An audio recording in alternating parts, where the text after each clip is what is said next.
I will mention right away what this is about. I am interested in the security problem.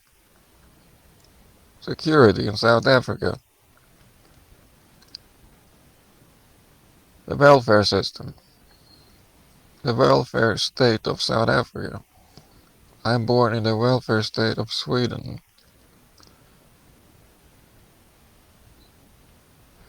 And also wildlife management in Chile.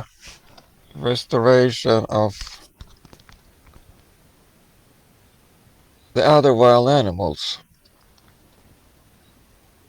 I was there for 6 months and I saw less large animals than anywhere else on the planet. I've never been in the forests for 6 months anywhere without seeing anything larger than a rabbit. And farm animals.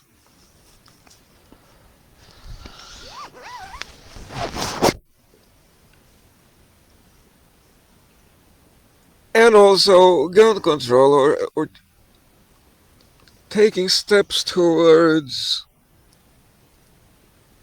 less use of firearms, less sounds of shooting. I'm an outdoorsman, I'm outside and I hear shooting and I want to take steps towards less. If you're outdoors, outside in Scandinavia, I want maybe especially in the north,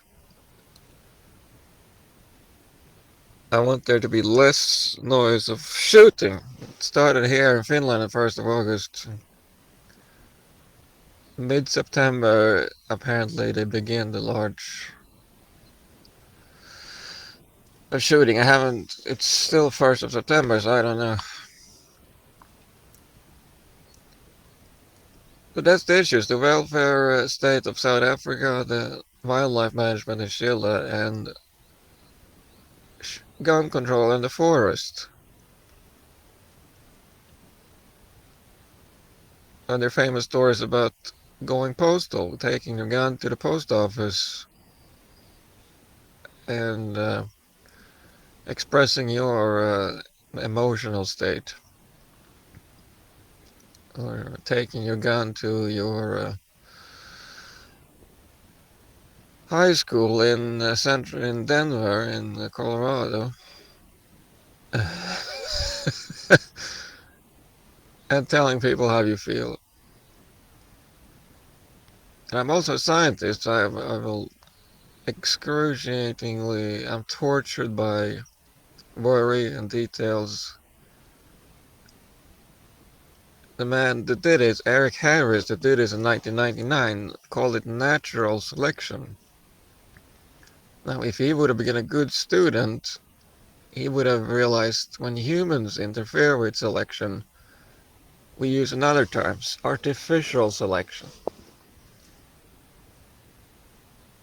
So in his rampage there on summer 1999 in Denver, Colorado, he should have called it artificial selection. You go. But if you're interested in any of these topics, you might be interested to hear what my ideas are. If you're not interested in my problems,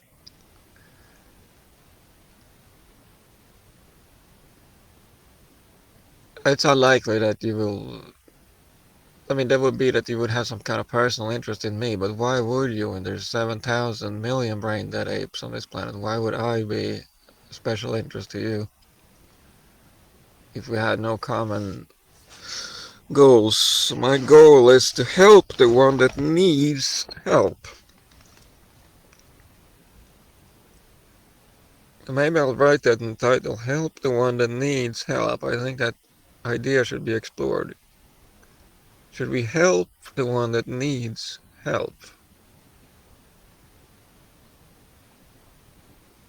I know Jesus that grew up in Nazareth, he was a thinking man, so he would worry and think about ideas. And I wonder if he thought about the idea that we should help the one that needs help.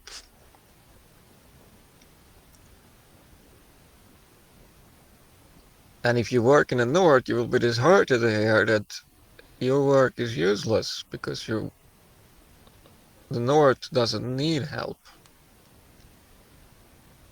I'm in Finland now, but anywhere in the North, if you work there, you work in the wrong place. You're helping someone that doesn't need help. South Africa needs help.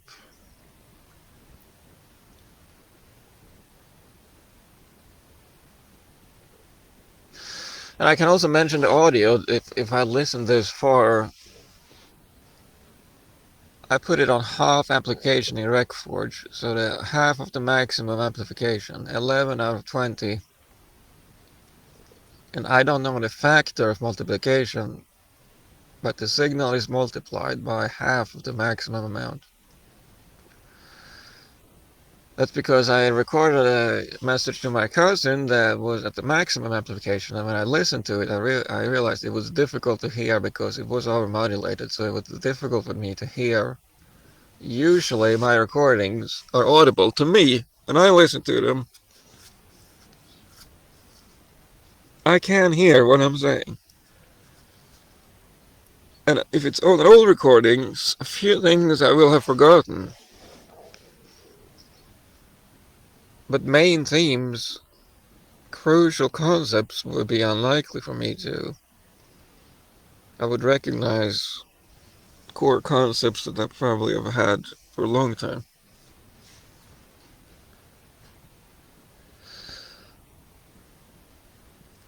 And I'm not in a rush to do anything. I'm the worst worker. I seem to never work at all, and that's because I work in bursts and I work at night when it's not really noticeable. So when the others are working, it seems like I'm not working, perhaps.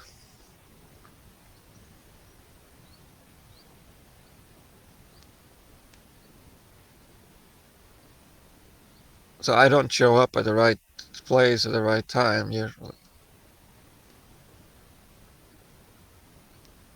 And if I'm there for the big party, the big commotion, the big lectures, I probably just sit outside and not listen.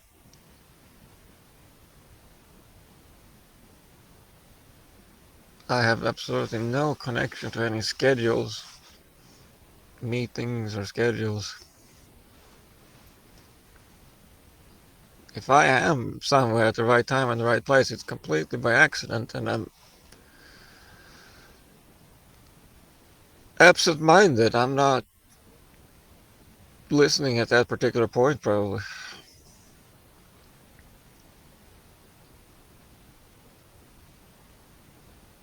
This kind of recording is perfect for me because if I store this online, and now there are, first of all, it has to be audible. The signal can't be too weak. Now the distance here to the microphone is about 3 decimeters.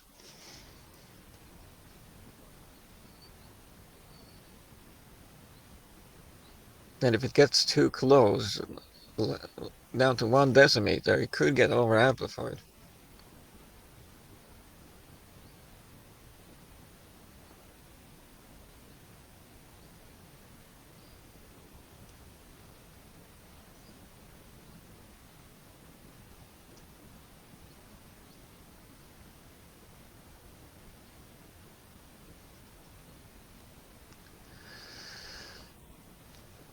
My vision for the South Africa solution in South Africa is to outsource the welfare system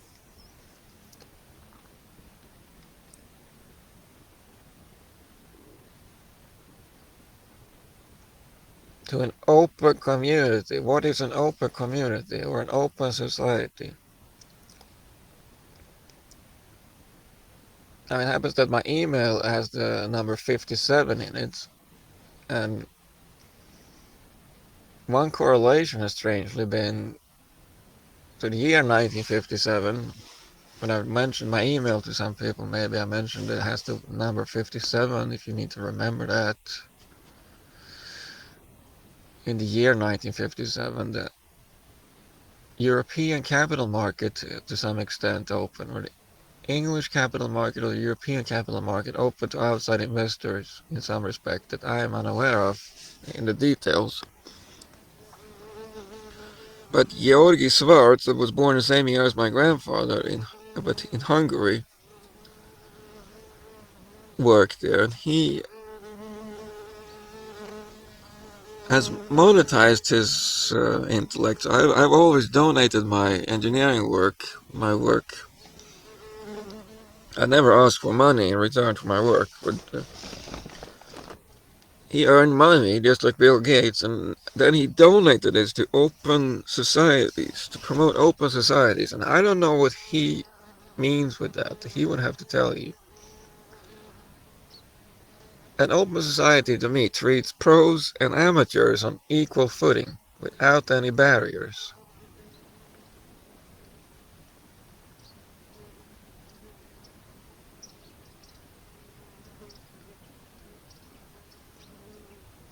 Now, the financial market police goes under many different names. I don't think I think I'm talking to a reasonably intelligent listener now, a scientific audience. So when I say market failure or the marketplace police or the financial market police, I think you can figure out what that is called in your country. I don't need to mention any examples. You have to I think if you listen to this, you have to understand concepts to some extent. So there was a gigantic pyramid scheme based in New York City for I don't know how many years, maybe decades. People invested and the money was squandered and spent and collected in a fictional pile that didn't exist. And just like a bank run caused the collapse of a bank, people started to withdraw money. The scheme was revealed. And the amateur had tried to alert the finance police for years, and it was part of a detailed investigation later. And I don't know exactly who works day to day there or does the investigation. It's completely different people. It is essentially theoretical workers that don't have usually day-to-day jobs at the police station, but they're sometimes called in to investigate police work or massive police failures. There was an investigation of this Madoff pyramid scheme disaster that was comprehensible. I could comprehend some details about it, and also that I could read that an amateur had tried to alert the pros about this. And it was clear that he was desperate in his failure to communicate.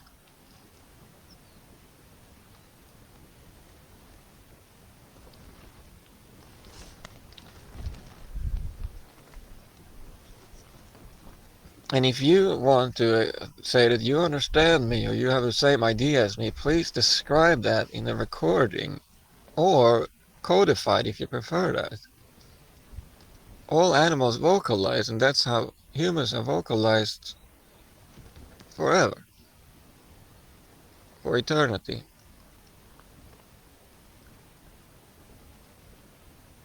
Millions of years. Humans have had vocalizations for millions of years.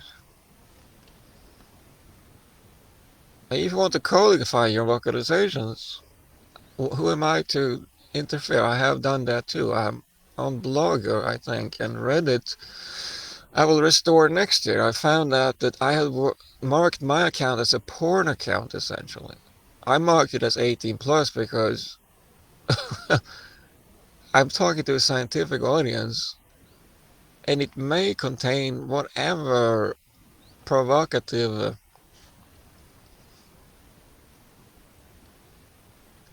I am, for instance, naked today, so I don't wear clothes today, but there's no other people here, even though I'm in the open and outside. I made a small fire just to investigate combustion. I always investigate everything. And I hope I didn't burn down the forest. I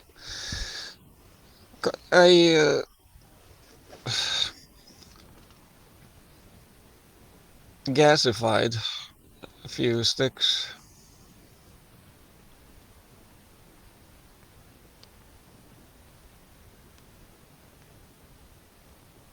Förgasade in Swedish. Anyone know in an engine what is the English word for the Swedish word förgasare, right? That exists in an engine, a combustion engine, or a burning. Maybe if you're a chemist, you could mention if you have figured out some clever explanation. Why is that not a combination? Why are combustion reactions treated as different from combination reactions? Isn't that? It doesn't seem like to be any distinction, except the fact that there's two different results, carbon dioxide and water. Is that the definition? And if you're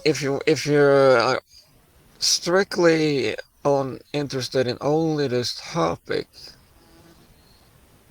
well, you would start to lose interest now, because when I'm talking, I'm not on track. My writings are also unorganized. So you might get lost in my writings also. I find them too unorganized to follow. So the main idea is that the welfare system can be outsourced, and it can be managed by a separate entity, and it can have its own life and be funded from anywhere. It doesn't have to be funded by taxpayers in that particular region. The idea of the Swedish welfare state is myopic, because we should help the one that needs help, not the one that happens to live within some kind of artificial border.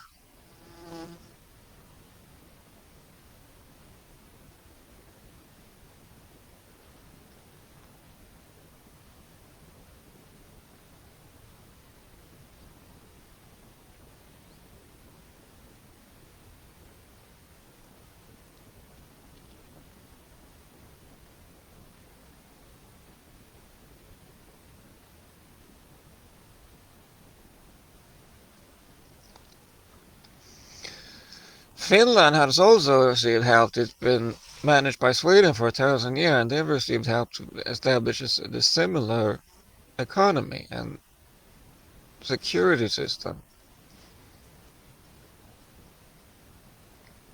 South Africa has chosen the medieval solution, where you build a fortress, and the fortress in South Africa consists of razor wire, electric fences, and razor wire. It is not the maiden in the tower in the fortress. It's not exactly like the Middle Ages, where there's a young maiden looking out from the tower and a man on a white horse in armor and shield coming to rescue her and mate with her. She's waiting behind the fortress. I don't know. I know males mate with females. I don't know exactly how that plays in.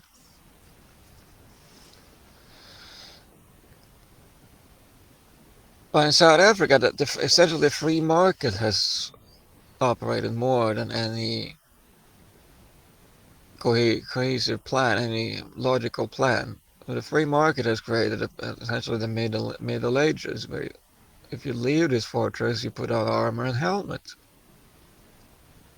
It's like the Legend of Zelda. If you go alone, you bring a sword. And a tunic. A tunic is a tough cover of, for example, sea squirts. That's also called tunicates. Many people have seen them on the beaches on the Pacific. Australia, Tasmania, Chile. I've seen sea squirts in the Pacific Ocean.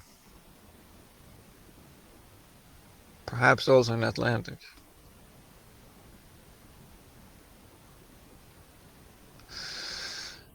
Well, you put on a tunic if you're the Legend of Zelda, if you're Link in the Legend of Zelda, you put on a tunic. Or even in later version, full-scale armor. I've seen a clunky big armor, I believe. The whole nine yards. So South Africa, the free market has created a complete disaster. The worst disaster I've seen on this planet. And why am I talking about this now? I'm an old man now. Why didn't I talk about this when I was 10 years old? It wasn't my problem. I can only solve my problems. And that relates to my own personality. I'm a horrible employee. I always disagree with the president. Now, many of you that listen would say I would also disagree with Hitler. I could not work with Hitler. Some of you might say I might have followed his orders and work in the Belsenbergen concentration camp and put Anne Frank in the gas chamber based on the fact that it was my job. My job was on the line if I didn't do what I was told. And I told Anne Frank to go in to take a shower, and I put on the gas and asphyxiated her. But I paralyzed her esophagus. I paralyzed her breathing, oxygenation, oxygen circulation. I paralyzed her lungs and shut down her brain from oxygen deficiency and killed her. Some of you might say, well, I could have done that because if my job was on the line and my family needed food and that was my job.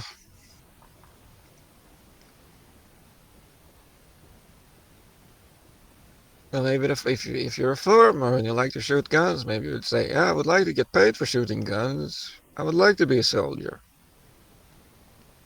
That's my job. I shoot guns for hire, for food. But I think most of you are maybe a scientific audience, or no one at all. Also, that's also possible. So I might, but it's at least possible that someone could listen to this.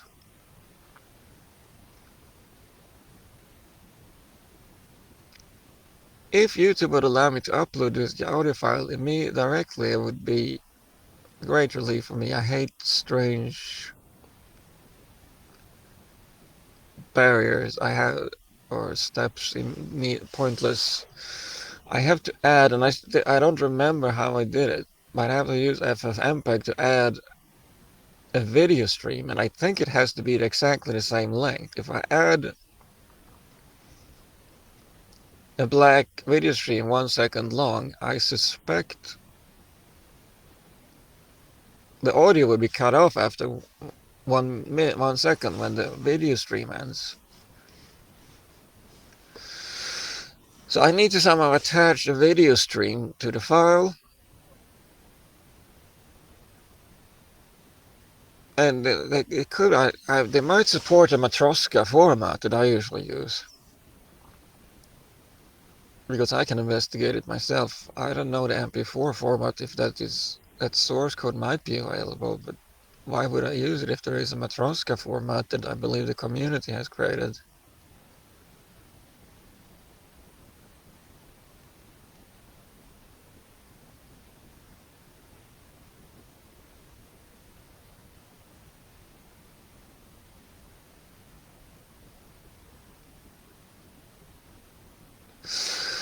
So what's my point? What's the point with what's an open management system to me? Where pros and amateurs are treated on equal footing. SourceForge would be a model. Now, I never had any luck there. For many reasons probably, but GitHub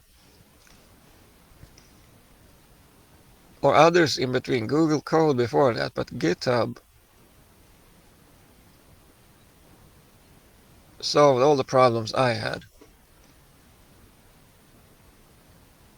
I could copy files, notes that I've written directly from a file, so I wouldn't have to go into some kind of stupid website. If I've written a note, I could copy it immediately to an issue. Someone else could view however they wanted, probably mostly in the graphical interface.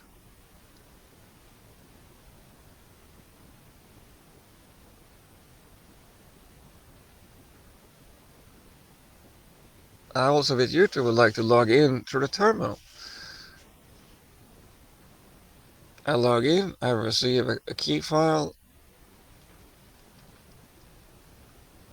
just like Google Cloud. If I log into Google Cloud, I type gcloud login, it downloads a key file,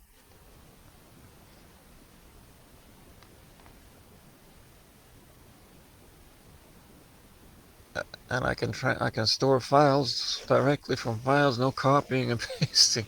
I had to patch Termux because the clipboard was somehow limited, severely limited.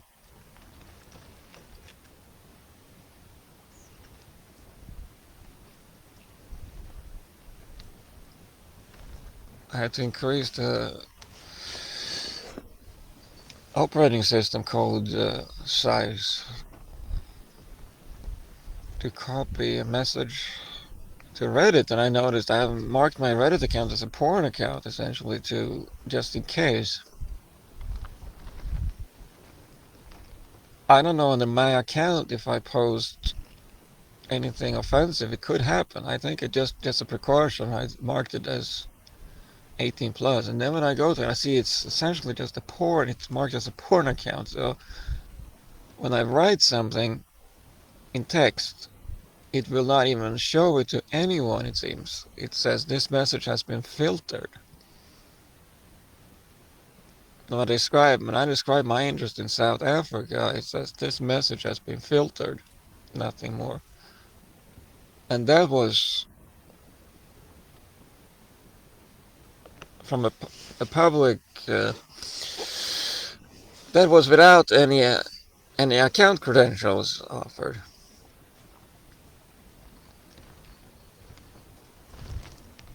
I opened it in the VIA, lightweight VIA browser in Android, and without any account credentials, it said, and I looked at my profile, and all the messages said, even the message about Star Wars Outlaws, that it was playable on mobile, an Ubisoft game that was rarely adapted to small screens.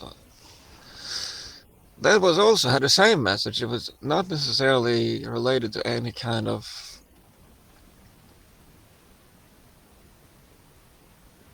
detection of the content at all, but it could be also. They could have content detection filters. For example, I used the word illegal, I believe, on Google Play, and I think they don't like the word illegal. It's too controversial. They want something like, this app sucks, this app is great. If you type illegal, they will not allow you to publish the message. And the reason I wrote it, but there was one of these electric scooters called Swoop here that operate in small towns in Finland.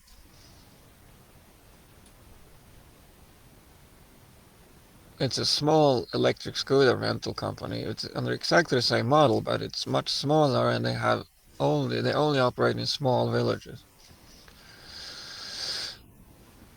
It's called Swoop, and just like many other services, they require a Finland phone number. I had an Australian phone number and a Spanish phone number.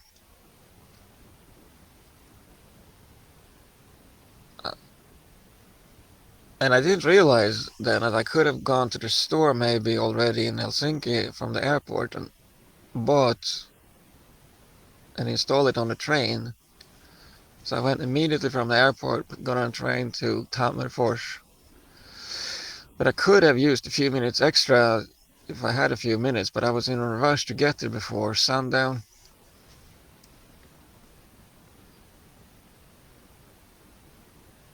to be able to sit peacefully in my own tent, which I prefer. Absolutely hate houses and guest houses, and partly because of the physical entity. If I found an empty house in the middle of nowhere, I wouldn't use it. I don't want to sit in a claustrophobic box.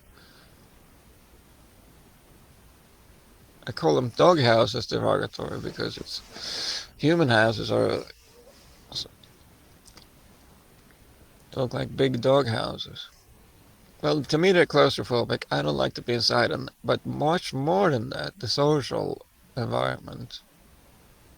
I can't be around other humans, fortunately. I sit on the floor, I eat with my hands, I eat cut meat.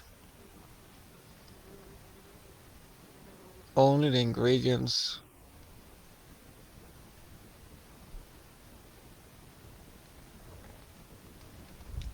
I don't heat my food.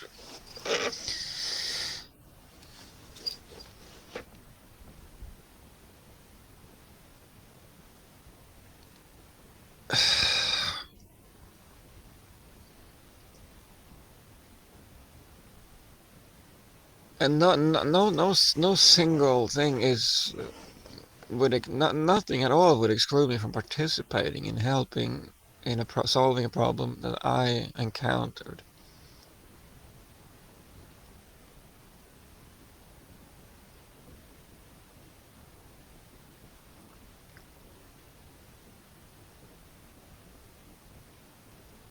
Patching bugs on GitHub, it's second nature.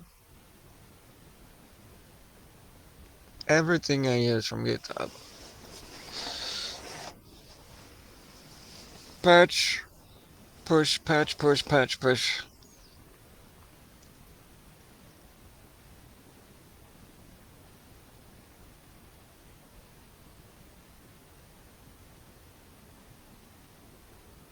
PR create, PR create. Create a PR from patch to master.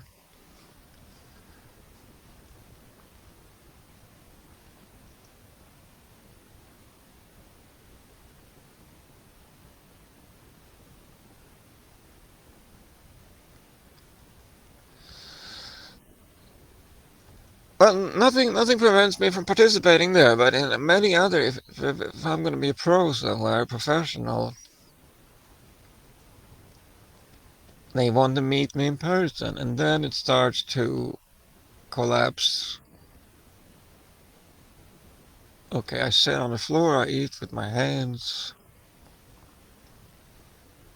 I eat only the ingredients. I don't heat anything or mix anything.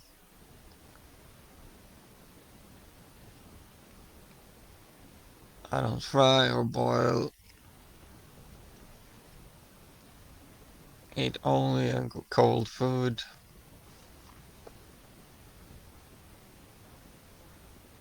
If I do make a fire like I did here, I hope it's not burning still. It was too dangerous. There was tons of dry needles and leaves, pine needles there. It was a dangerous place to make a fire. If that pile would have caught fire, it would be a massive my brasa.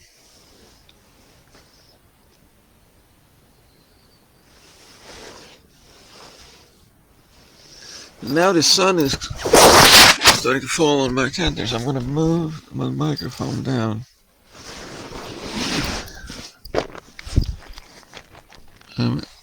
A worried creature.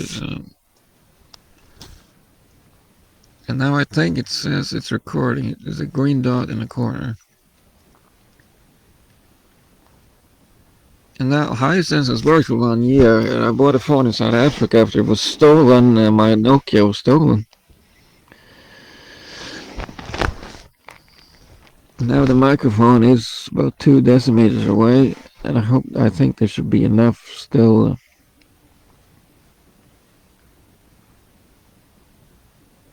And it would it still requires some dedication to listen to me or talk with me. It's not completely automatic because it doesn't happen in the easiest possible way necessarily. So I don't use WhatsApp, I use Google Chat, and already that is a complication that doesn't excludes me already. But I think most conversations are meaningless also. The easiest conversations are also meaningless. If you have an important mission,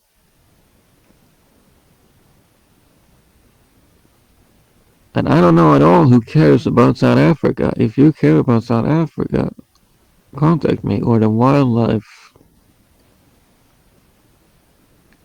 management or the wildlife experience in Chile and everything about that. I can't. It's so many things that are, despite the fact that they supposedly do the same thing as here. It's like night and day. You can drive by gigantic mansions, expensive cars, houses. What's guarding these houses and cars? Well, there might be cameras and alarm systems, but in Chile there are gates, fences and gates. It's like a zombie movie, zombie apocalypse, where they run against the electric fence and by the massive amount of zombies manage to overcome the high fences. Everything is different. There's no fences at all. I walk past expensive, enormously expensive houses and vehicles. Nearby, no fence at all. Nothing at all. No barrier at all. In Chile, 10 times worse than Spain. If you've been to Spain, it's already like a different world with all the goddamn fences. What is this? I've never seen anything like. So their solution is bizarre and connected to some kind of ancient history. And their plantations are also absolutely bizarre. All the forests here are economy forests, but they're not much different from the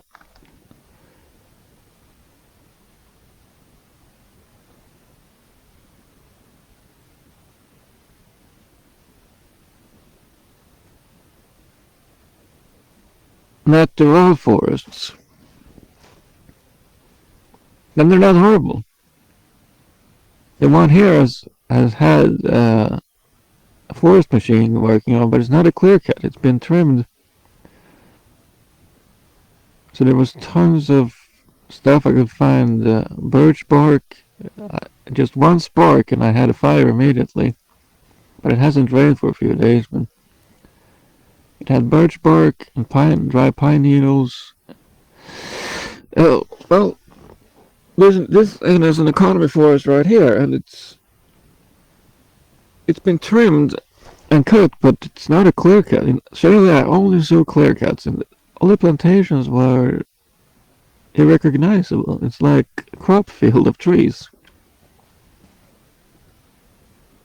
Nothing else except lines of pine trees. They haven't existed there. For example, I was in Tasmania the winter after Chile. After my South Africa disaster, I left to Tasmania. And that's completely untouched. Most successful expedition ever.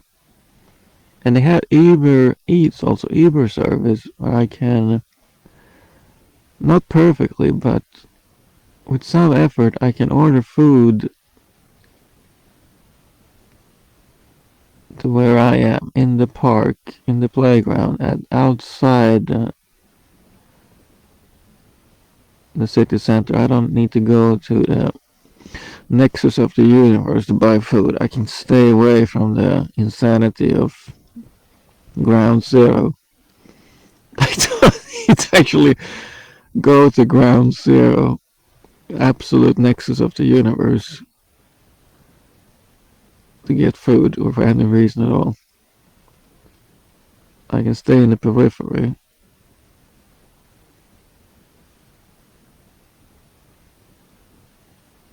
and observe nature.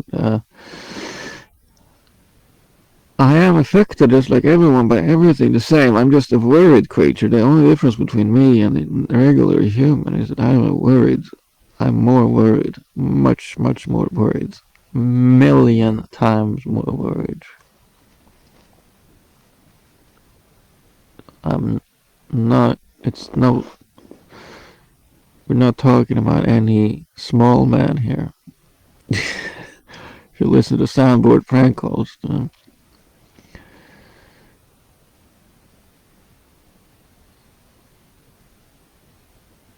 Caltex guy. I work at mobile. What the hell is it? Glenn work? Well, the other guy, the big guy, it's not the small man working Cairns. You might have no idea what I'm talking about, but because I don't participate in conversations myself, I partly for that reason I have come to I sometimes listen to recorded conversations.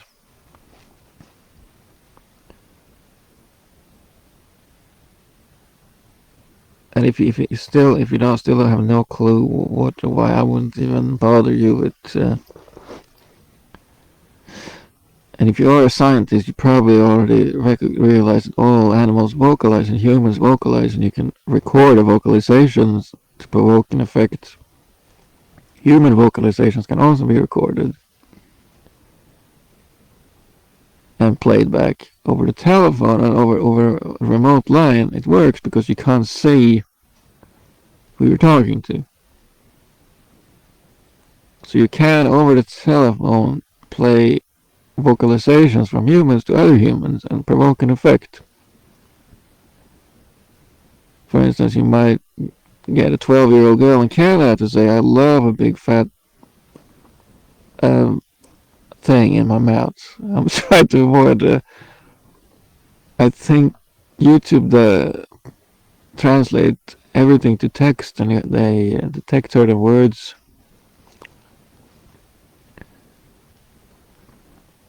So I hope big and fat doesn't trigger delete my video or my video.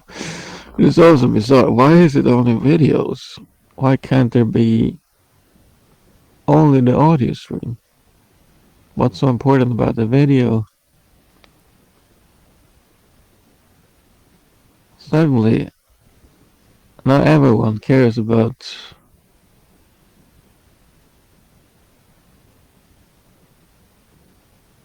You know, everyone has known that Mark Knopfler wants his music television. He wants to see the video too of the music. So he wants his MTV. But someone must have said, I don't really care about MTV. I can still listen to. I don't need to look at the video.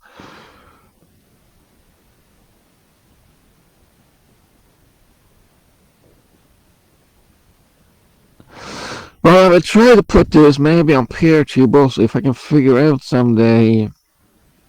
So now I have this file. It's the only one I talked about this problem. It hadn't existed for me before because as much as I heard about Africa, I didn't relate to. It wasn't a problem of mine.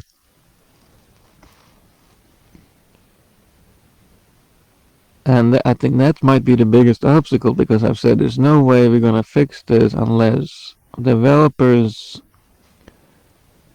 in the north work half the year in the south, and that means you are there, you live there, you are there. you are in South Africa, you live in South Africa 6 months of the year. That's the only way it's gonna work. You could work remotely, but why would you care about it? And also, yes, if you work in Sweden or Canada, you're working in the wrong place, but why do you work? Maybe you want to make money. If you make less money in the South,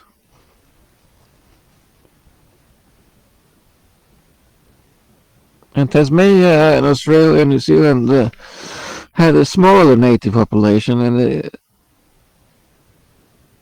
those societies function. Or the security problem has been solved. Yeah, they have other problems. For example, the New Zealand is a clear cut. I hate dragging my luggage, pushing and dragging my luggage up a hill. I have heavy luggage that I'm dragging on a 2 wheels, a pack horse. On flat ground, it's barely noticeable, this enormous weight, but dragging all that up a hill, it's night and day. It's almost impossible. All flat ground is clear cut in New Zealand, just like in England. And England barely has any hills. Maybe the British Islands in the north have forests because they have hills.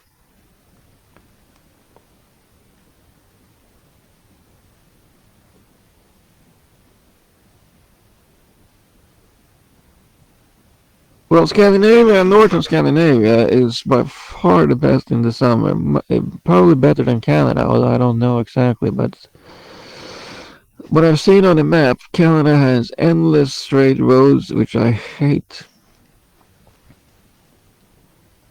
I've spent a week here traveling 10,000 meters on a straight road.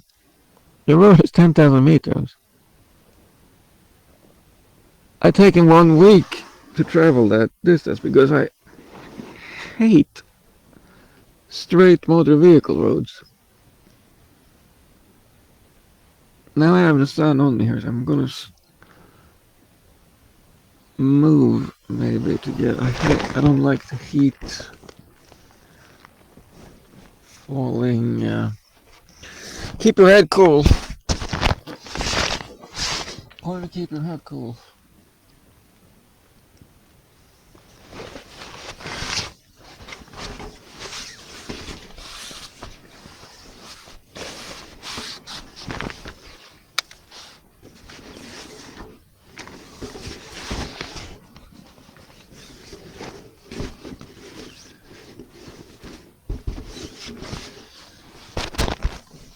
And I also don't have any hopes at all or any expectations at all on my fellow apes. The only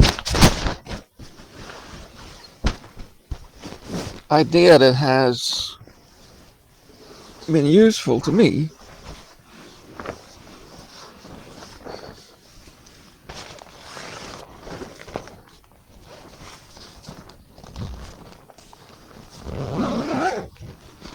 so the only idea that has been useful to me is that all animals are brain dead. And who cares? Well, does anyone owe me anything? I'm tortured by unsolved problems that I can't solve myself, like computer problems I can solve myself. Linux is broken, the computer is broken, the program is broken, I solve the problem. Hundreds upon hundreds of the amount of patches I have submitted on my life is enormous. I don't know the total amount. They used to track the total amount many years ago. I've completely lost track. It's just all constant. If I use a program, there's always something wrong. Always. Sometimes I try to live with them if I can't fix them. It's near But no animals owe me anything. August 1st here in west central Finland, they start shooting, target practicing, and it is mayhem. Outside Kelvia, they were shooting 16 hours a day, from midnight to midday, or from dawn actually. At sundown, they started shooting all night. It might be one person, but August 1st, they start target practice here. And the big moose hunt begins in mid-September. For 6 weeks they target practice, and it's endless. Now it's Sunday, and I haven't heard much. Now in France, probably. Now it's September 1st in France. Sunday in France. I think it would be like New Year's Eve. What I remember from France is September and October, and even November, I believe. I actually left in early December 2021 for the Canary Islands or the desert, which was good for one winter, but I'm not going back to the desert again for the winter. I'm going to the summer. And now I have more money also. I even lived on 100 euros for 1 month in my life, but I felt an enormous pressure for money. Now I have more money and I can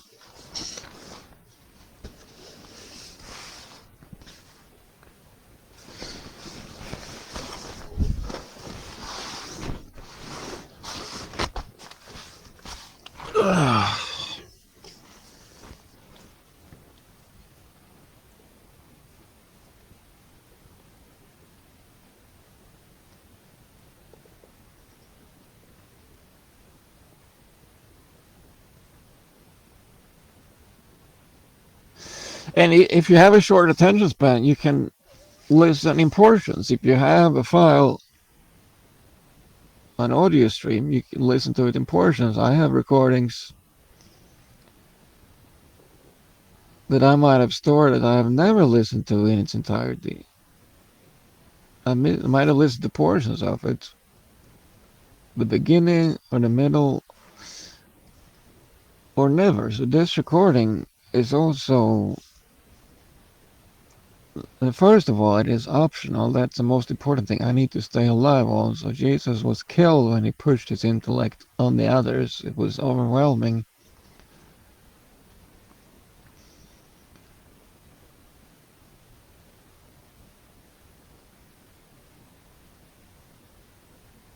And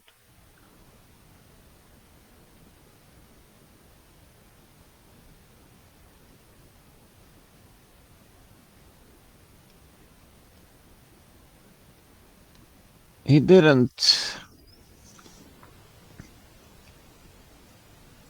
he wasn't overly diplomatic. Han skrädde inte med orden. He wasn't minced his words.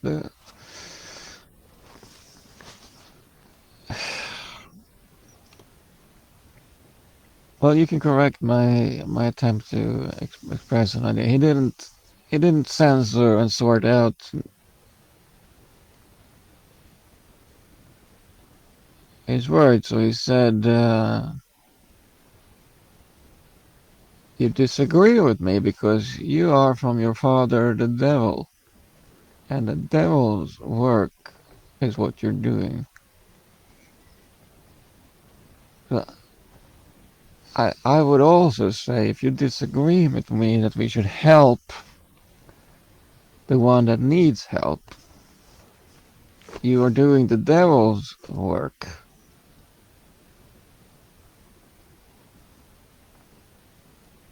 And I will destroy you like an insect, just like Hitler would say about his enemies, that he would step on them like an insect, swat the borders and fly. Now, I don't know Hitler's mindset. It was not a global And also near where I grew up, it's called a place called Alexander, where they killed two police officers in a attempt to raise money for a insane political agenda, like burning cars in Belfast for an insane purpose. And if you listen to the guy that was responsible for the Alexander murders in Sweden, you could hear that he is intelligent and he's reflecting over how his mind could be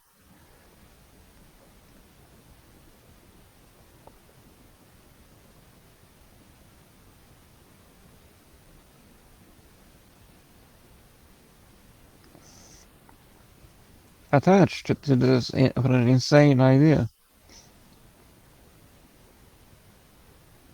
And animals run away or fight. And when Neanderthals met sapiens in Europe, they did not forge a friendship. That's by the way that one of the soundboard recordings have intelligent titles. For example, Henry makes new friends, and he doesn't want. He hates all animals hate strangers, and we call human beings with vocalizations, strange vocalizations. They will ask, "Who is this? Who is this?" They will demand, "Who are you?" over and over. And if it's a stranger, they don't want anything to do with him, whatever he says. So we call the recording then. Of course, Henry makes a few new friends.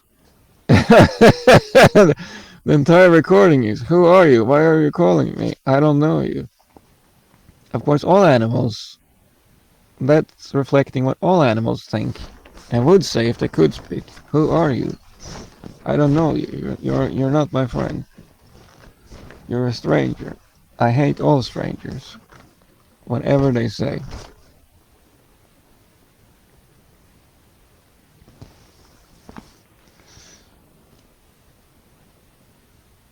I'm gonna try to. Now the sun is falling on me. It's impossible to avoid. I'm gonna make a few adjustments here.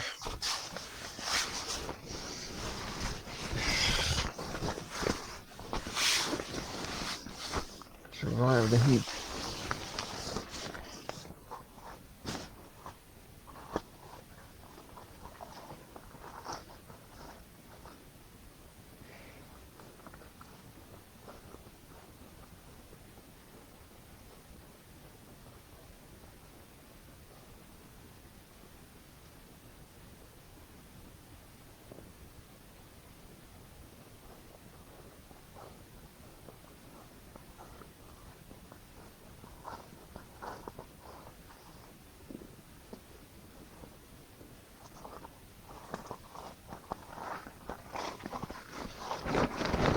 Okay, this is audible still. Now is a barrier between us.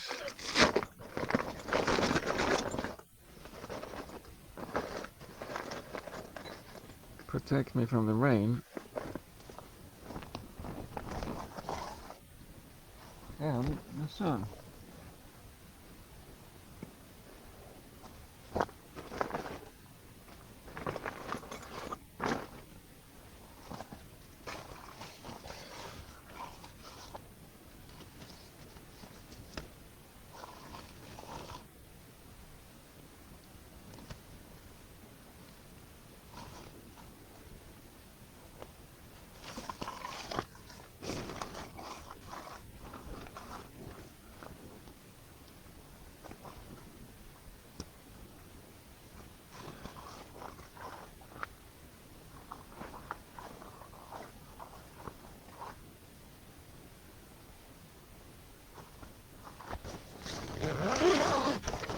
There are some clouds in the sky.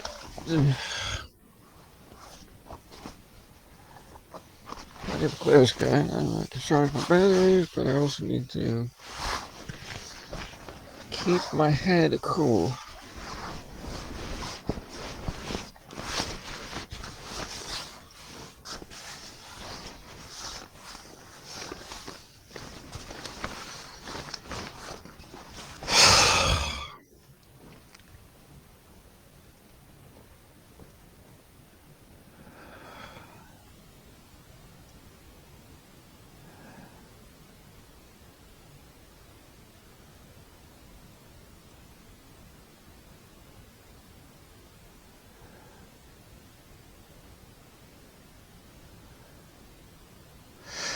Now it's easier, much easier, of course. A codified message is easier to modify if you need to communicate. Now I think if we fundamentally have the same problem, we could make the effort overcome many obstacles. But if you want to get a message across, a codified message is easier because you can move things around and change it at will. A recording doesn't easily give itself to that. Sometimes people record conversations because that's more stimulating, but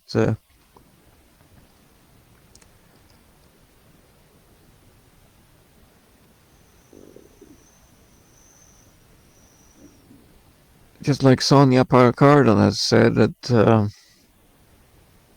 when videos are more stimulating, she takes pictures of herself without clothes on, and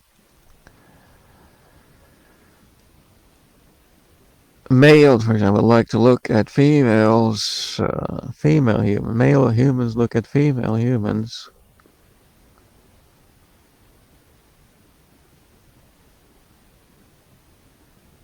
Both with and without furs or clothes. Now, humans have a reduced fur where much of their body that the hairs are thinner. All humans still have hairs. Someone said equally many as all the other animals. Now that might not be entirely true. I don't know. For example, I did actually see. I never saw a live penguin in Chile, but I did probably see a carcass, and I did count the amount of feathers per surface area because I happened to listen recently to Carl Skint, I believe, the manuscript by Carl Skint called Marine Biology. It mentioned the surface density of feathers on a penguin, and I counted, and it matched. And I also asked another human being, "Is this a penguin?" And he glanced at it briefly. I don't know how much effort she made, but she nodded in agreement, at least. But I mean, any stranger could nod. I mean, if you ask Chinese or Japanese anything, they would agree to anything.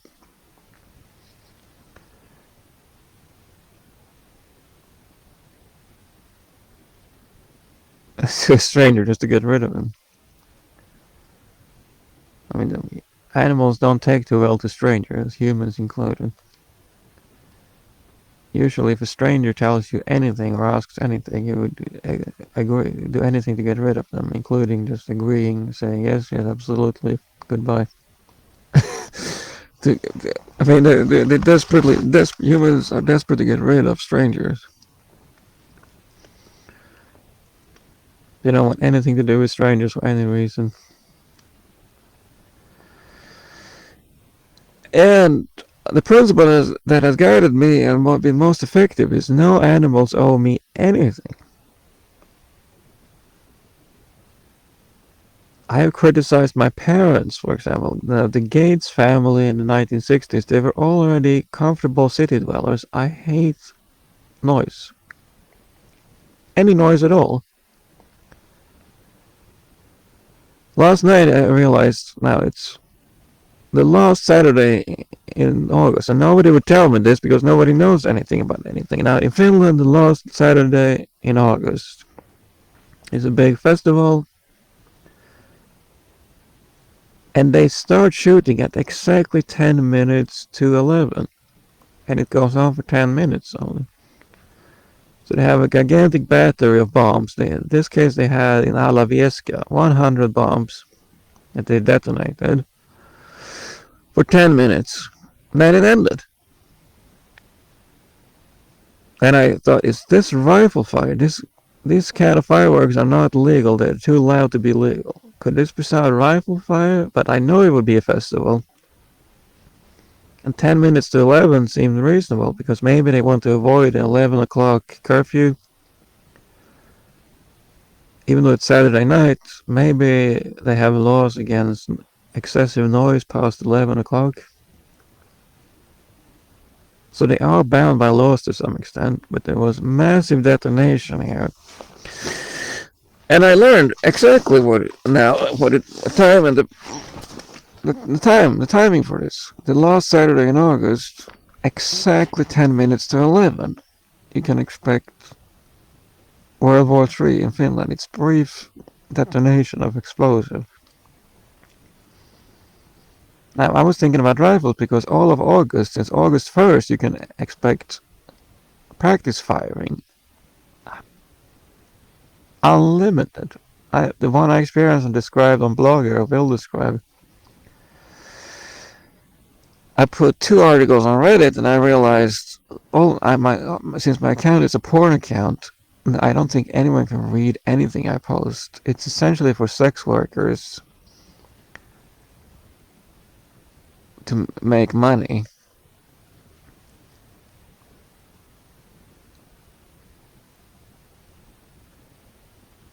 So it's like a trading platform for sex workers, and you mark your account as porn account. Now I had done that as just as a precaution to not getting my account in problem.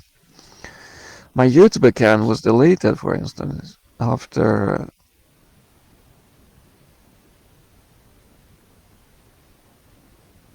a hysterical video I made in Norway. In midwinter, I was outside day and night in Norway. And I put on a recording and I went out on an ice sheet and the ice collapsed. And just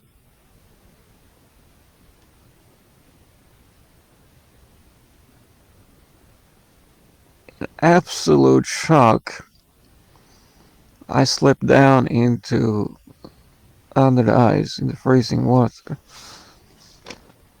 It's already, the air is already cold. And I'm crawling on the ice sheet and then the ice cracks. The sheet flips over and as it was a hysterical video. And I also trying to get up in desperation. I cut myself. I was bleeding profusely from the feet. I didn't even notice that in that.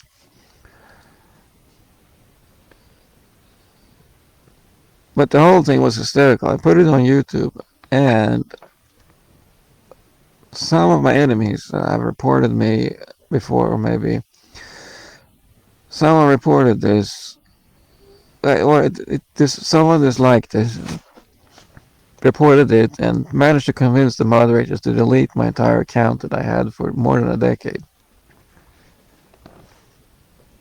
Where I put recordings like this, and I have described to anyone interested who I am, to what extent that would matter.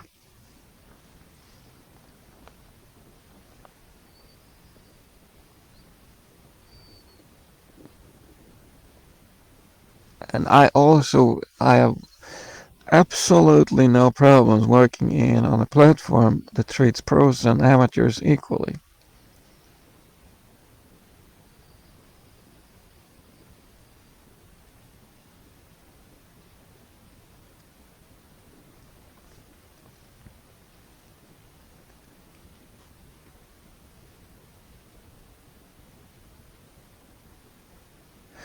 So an amateur tried for years in New York City to alert, or at least he was maybe not based in New York City specifically, but he might have been lived in the United States, and he tried to alert the finance police about the pyramid scheme, the gigantic proportions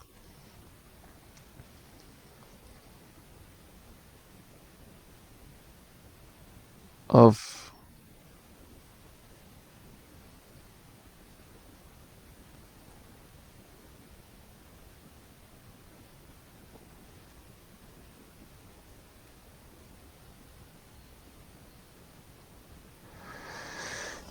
imaginative returns. The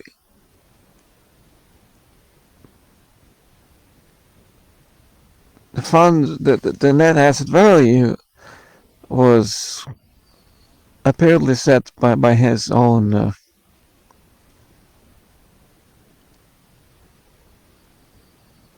by something he would say, oh, it went up a little bit and down a little bit. But if you did any kind of financial inference on this data, you would see that it doesn't look like any other fund of any kind. So apparently, if you just make up numbers that you like, you can do financial inference, statistical inference.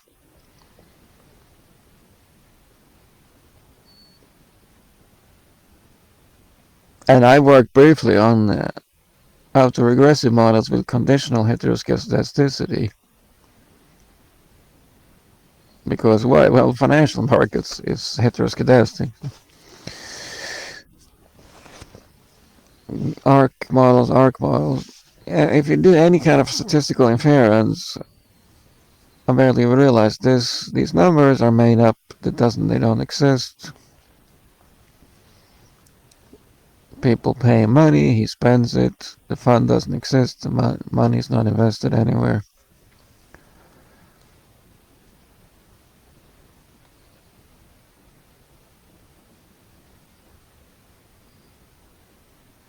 And for years, the finance police did nothing. And when an amateur tried to alert them about this, that failed because there was a barrier between pros and amateurs.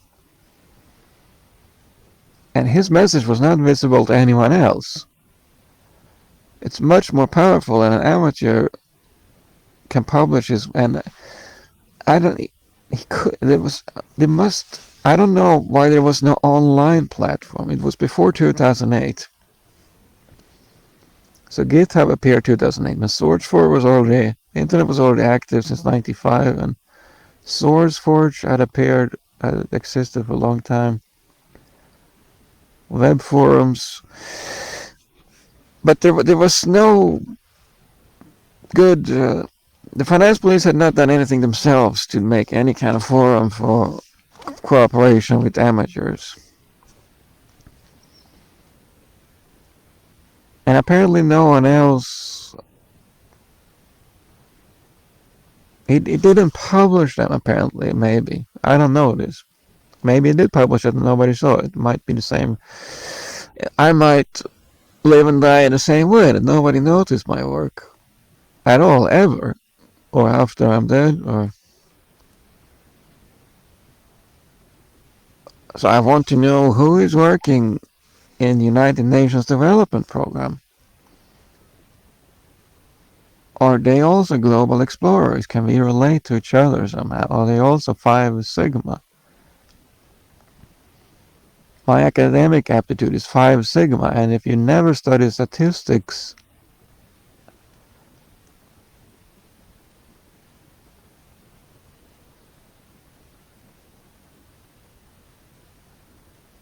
at all. I mean, if you don't know what the standard deviation is or a normal distribution is, I don't know if I'm talking to a scientific audience.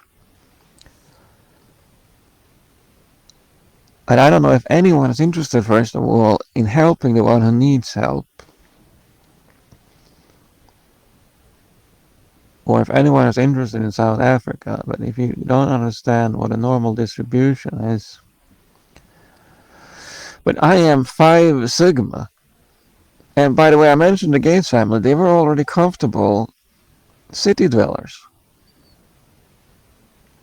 So Gates was going to school middle of the city, thundering noise of cars and buses. Someone drove from his house to school. I don't know why they do that, but they talk about a social context. Someone has suggested that most juveniles like to go to school every day because that gives them a social context that is healthy for them. That's a claim. Okay, that's a claim. I would disagree. Maybe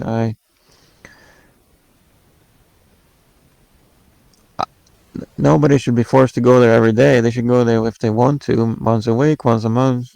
Gates apparently, William Gates III, apparently was driven to a primary school in the middle of the city every day from 1962.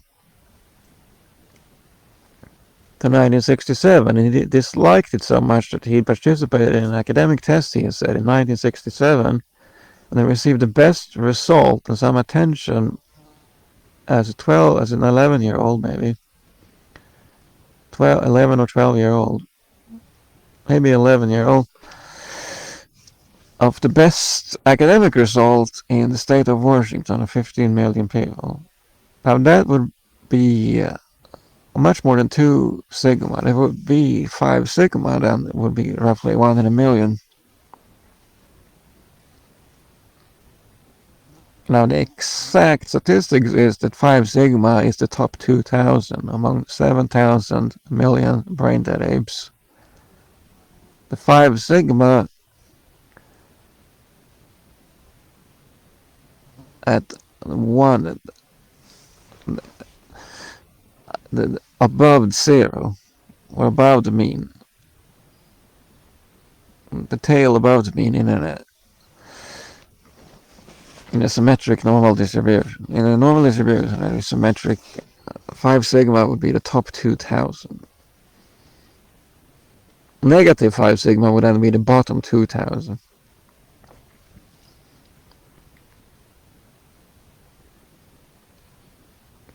If you assume that the general factor of intelligence is normally distributed. Now, I don't remember the name behind it, but he also developed a rank test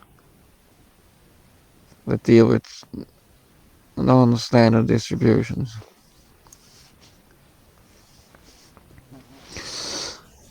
But I'm 5 sigma.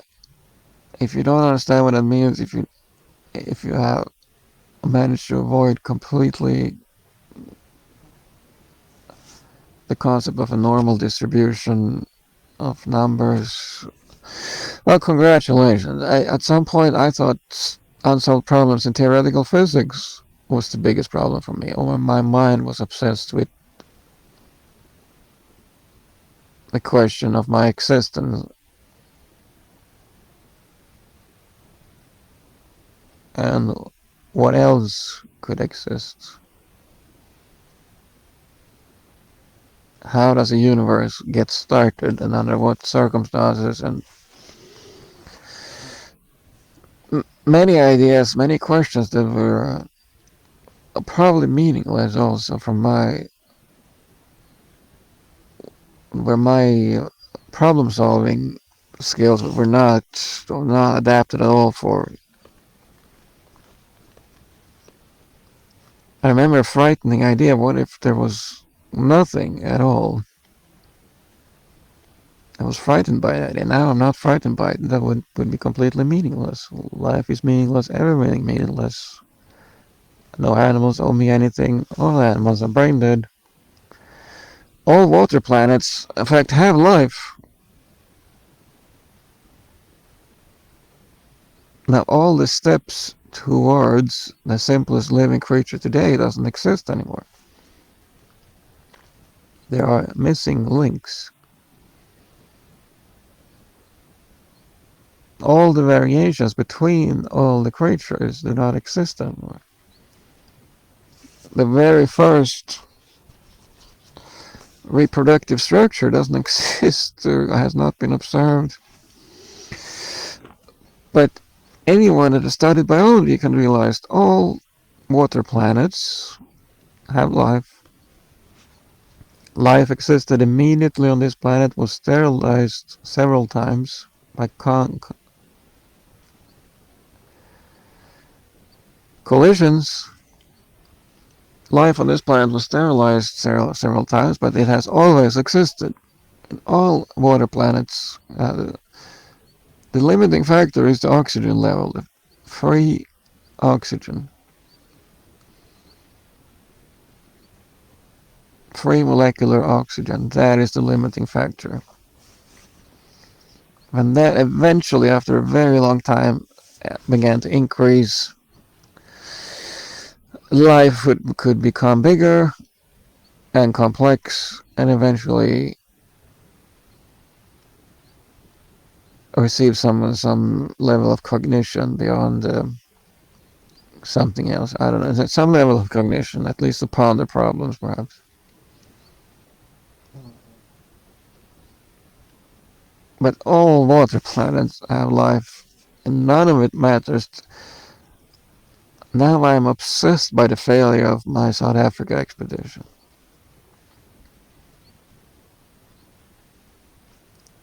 I've learned that it works everywhere on the planet.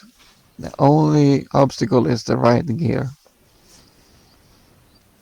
For instance, if you don't have a bicycle to carry your luggage, at least I need a lightweight tent, and a lightweight means 300 grams. 1/3 of a kilogram. That's a lightweight tent. That is my tent. Decathlon doesn't say that. Doesn't sell that. I have tried, and I'm hopeful. Maybe, and I've tried, and I'm optimistic always about solving my problems. My problems is communicating with Decathlon Corporation. We have a fundamental agreement on many things.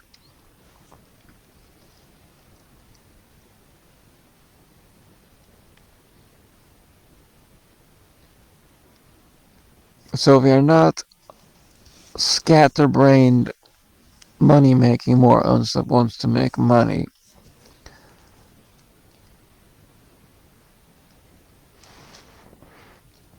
In some kind of imbecile, almost imbecile.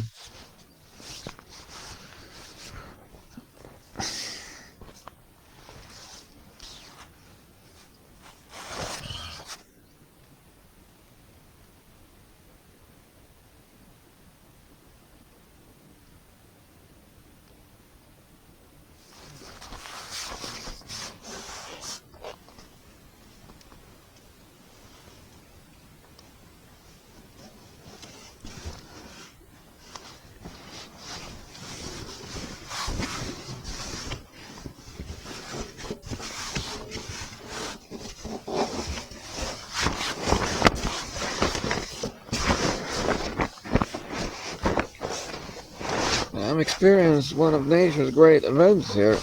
1st of September, or is also when the male ants receive their wings.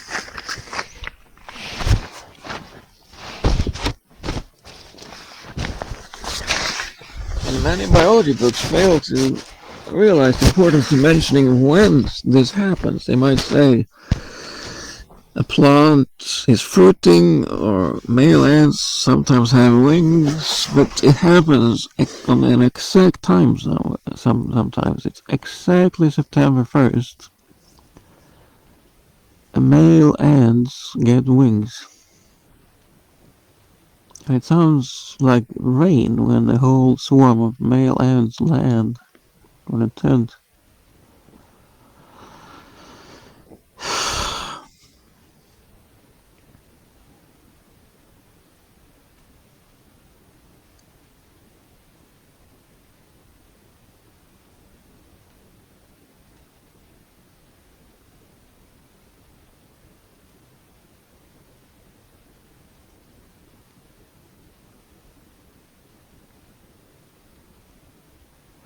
And someone said, well, if you talk for 10 seconds every day, someone could listen to it with their attention span. They might be more adapted to listening for 10 seconds every day.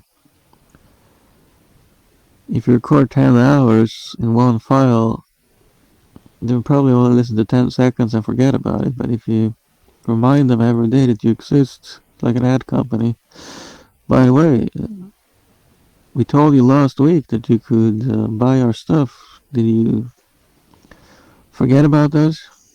So some companies send on the exact second every week advertisement telling me, but what, we're selling stuff. Maybe you want to buy it. We told you exactly 1 week ago. We're telling you again exactly 52 times per year. Yeah, because we want to make a lot of money to feed our kids.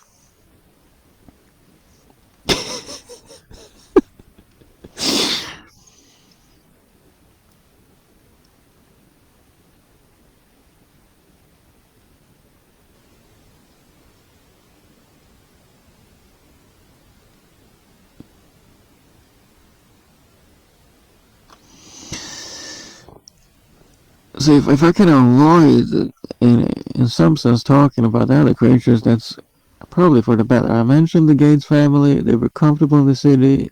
He changed school, but to me, to me, it might have been important to him because he was able to use a computer. But to me, I don't see the difference. He was going to school in the middle of the city, and he changed to another school in the middle of the city. What's the difference? He shouldn't have gone there at all. He should have been at home, probably.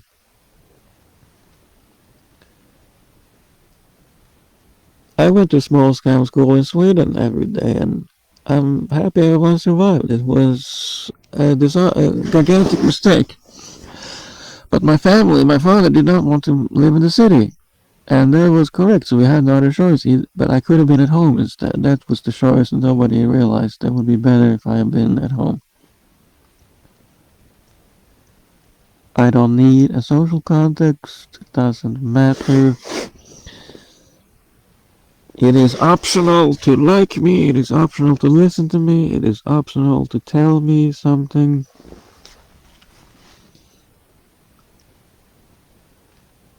Apparently, Jerry Seinfeld also, just as Lawrence David, worked at Fridays, the television program Fridays. I have some recollection that Jerry Seinfeld worked in a television program. He received attention as a comedian.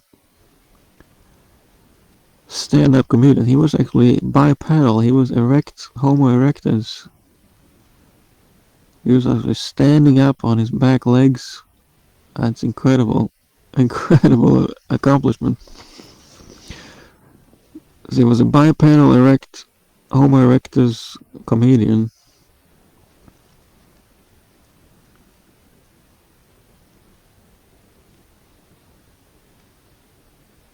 Well, I think he worked at Fridays, and I have like memories that my brain has stored, and they sometimes are wrong. Like, for example, I remember Diane Fossey as Jane Goodall, and that she was killed in '95. That was my recollection. Oh, do you remember Jane Goodall? She was killed in '95. No? Oh, yes. Well, most people would agree with it. Nobody would know either way, but most people would not know it. But no, it was Diane Fossey. She was killed in '85. It was not Jane Goodall. Her name was Diane Fossey, and the year was '85. So I was 10 years wrong and had the wrong name.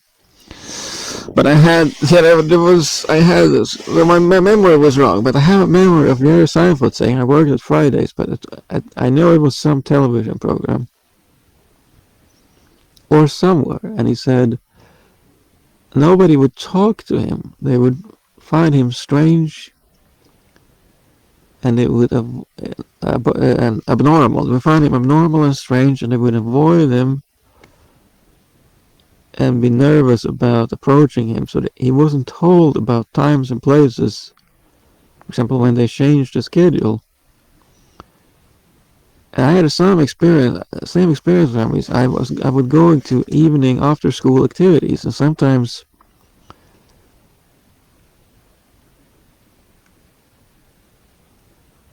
they changed the time, and I showed up. My parents drove me there. My father drove me there, and nobody was there, and nobody told me that they changed the time. But sometimes I would show up, but nobody would talk to me or interact with me. But they would allow me to be there. So I had a ugly duckling syndrome already, just like Hans Christian Andersen. And I'm Swedish. I don't need to speak. I don't need to use the English. For example, potassium will be kalium for me. I'm not going to follow some kind of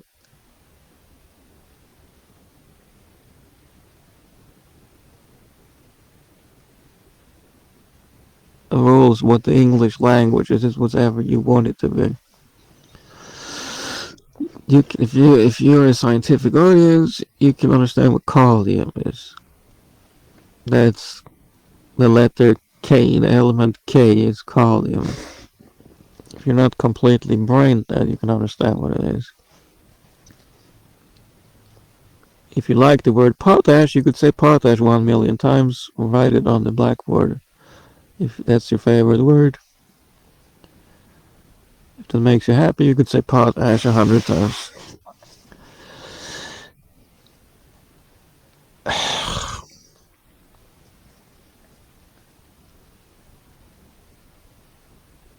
Well, so then nobody show up, but I was an ugly duckling just like Hans Christian Andersen that lived in Själland, not Sealand. So the English called Själland for Sealand,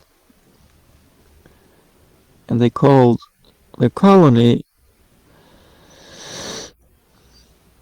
on the other side of the planet for New Zealand. But to me, it's Själland. I have no problem with Scandinavian. I don't speak English. I speak Swedish.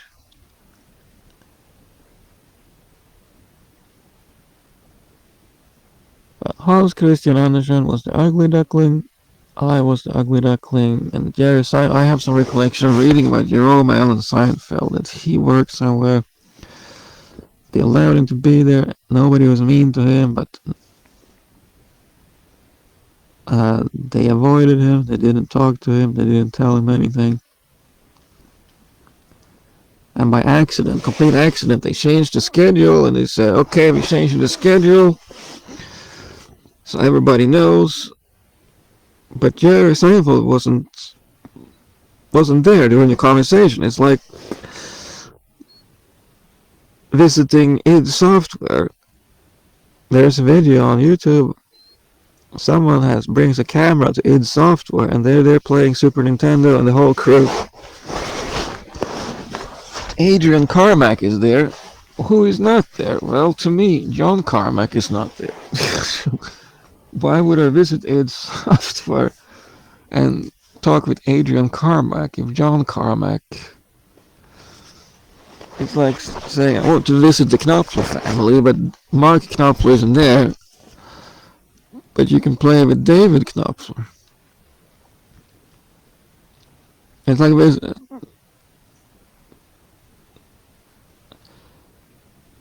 visiting my family, the Ring family, and I say, well, I'm not there, but my sister is there.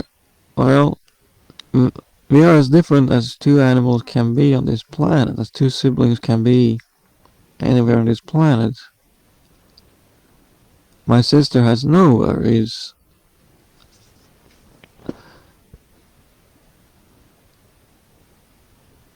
I worry more than anyone else alive or anyone else on the planet. My grandfather in 1973 murdered himself to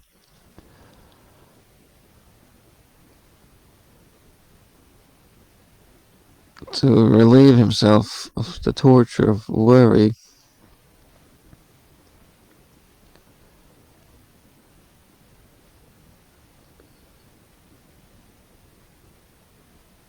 Day and night, and in everything he did,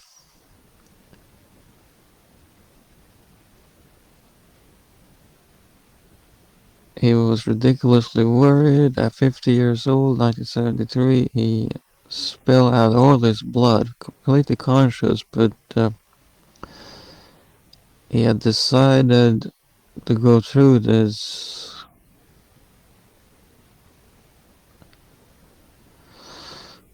painful experience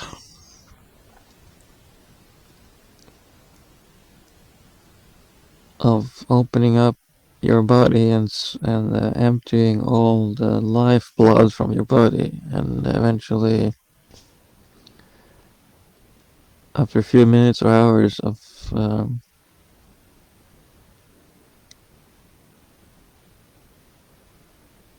pain, unbelievable pain, the brain would finally shut down, and you would be relieved from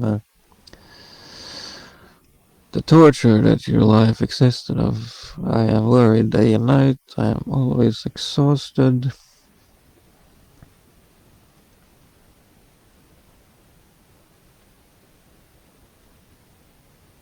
And I'm the most successful explorer already, but I continue to My explorations, I will be in Australia, Canada, New Zealand, perhaps Japan. Might be possible near the water if I can cool myself from the water. I might survive summer in Japan, even though it's even worse than Australia.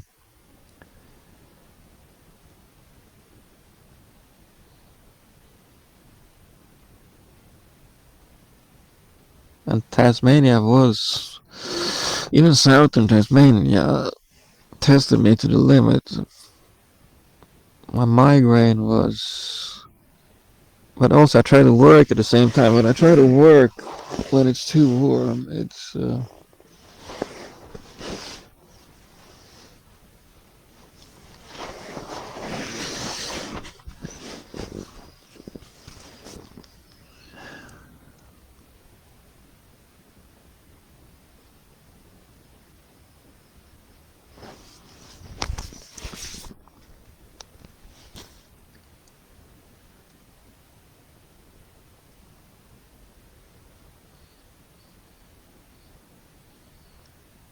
yeah. So my notifications now, I usually start and stop the recording from the notifications, just because the app is a little bit. It's not completely. It sometimes hides recording. It disappears. I can't stop it. I don't even see it, and I can start and actually start a new recording while another one continues in the background. So the activities are not completely fully thought out. It's a one-man business. It's a for-profit application, RecForge, designed by a French engineer,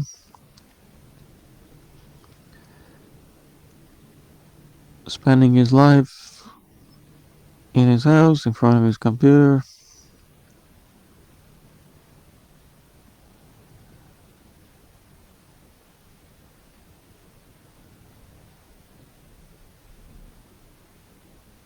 No comprehension about other places.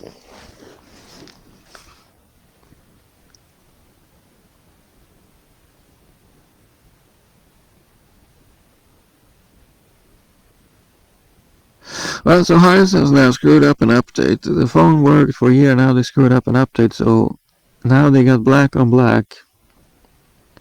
The notifications are black text on black background.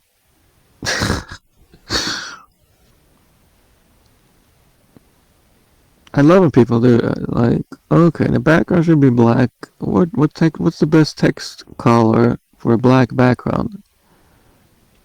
You know what? Just make the text black. So we put black text on a black background. I love when people or brain dead apes try to do something. Like, alright. You know what? I like this Hitler guy. It makes sense to me. He hates strangers. He's a complete nobody, meaning he has no academic credentials whatsoever. Sounds strangely familiar. I'm in the same position. I'm a complete nobody. I love guns. I hate strangers. And I feel Hitler is my guy. I'm gonna vote for Hitler. And I'm there saying, well, maybe I could work with Hitler and kind of tone down the racism, moderate him. So I would ask him, Hitler, do you need my help? And you don't know me from before, but maybe you need my help. I'm a famous scientist. And I know you already got Carl Werner Heisenberg on your side.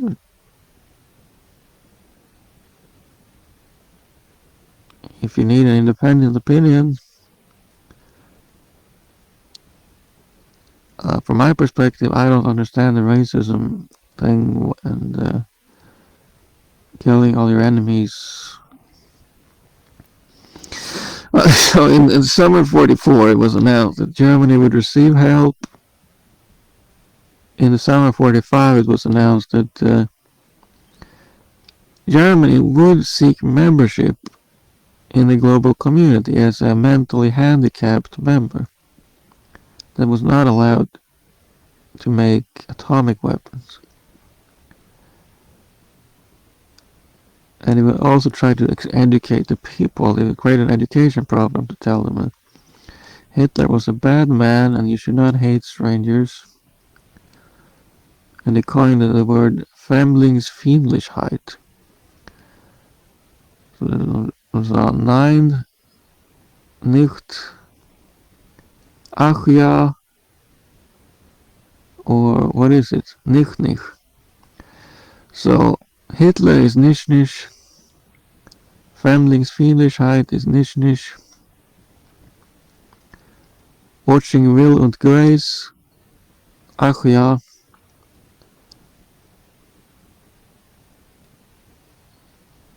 Spunken in their Ansikten. Ach ja. So they will have an education program essentially. Hitler is nicht.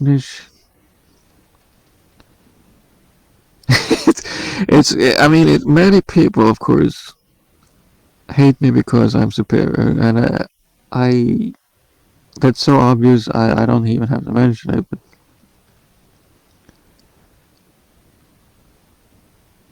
I am 1,000,000 times smarter than you are and everyone you heard of. I'm much smarter than Bill Gates, although I invite his comment and all other 5 Sigma. So I'm in the top 2,000 on the planet in terms of academic aptitude, and among them I am smarter than all of them. So I'm also number 1 on the planet. But I invite all the other 5 Sigma, including Bill Gates, to assist me. I can't do everything myself. I can fix computer programs myself. I can do my own computer programs, have my own computers, but I can make my own machines to some extent. But I can't do absolutely everything myself.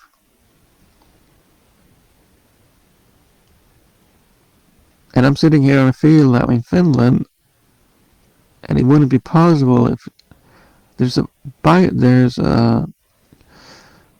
grass bundles sitting on a field. They cut the grass, they tied it up in big, heavy white bundles. I sat next to a pile of these in Spain and nearly got them over me. I would have been crushed dead. I mean, I was the idiot sitting right next to it. I don't know why I needed to sit right next to something. It was partly because of the sun, to get shade from the sun and shelter from the wind. It was northern Spain, not a tree in sight anywhere, just wind-swept land, tortured by sun and wind, not a tree in sight. I sat next to a pile of hay, and middle of the night I hear, I thought it was maybe a detonation in a quarry. But why in the middle of the night? They would do it at midday usually. Large detonation work is never done at night. It's dangerous.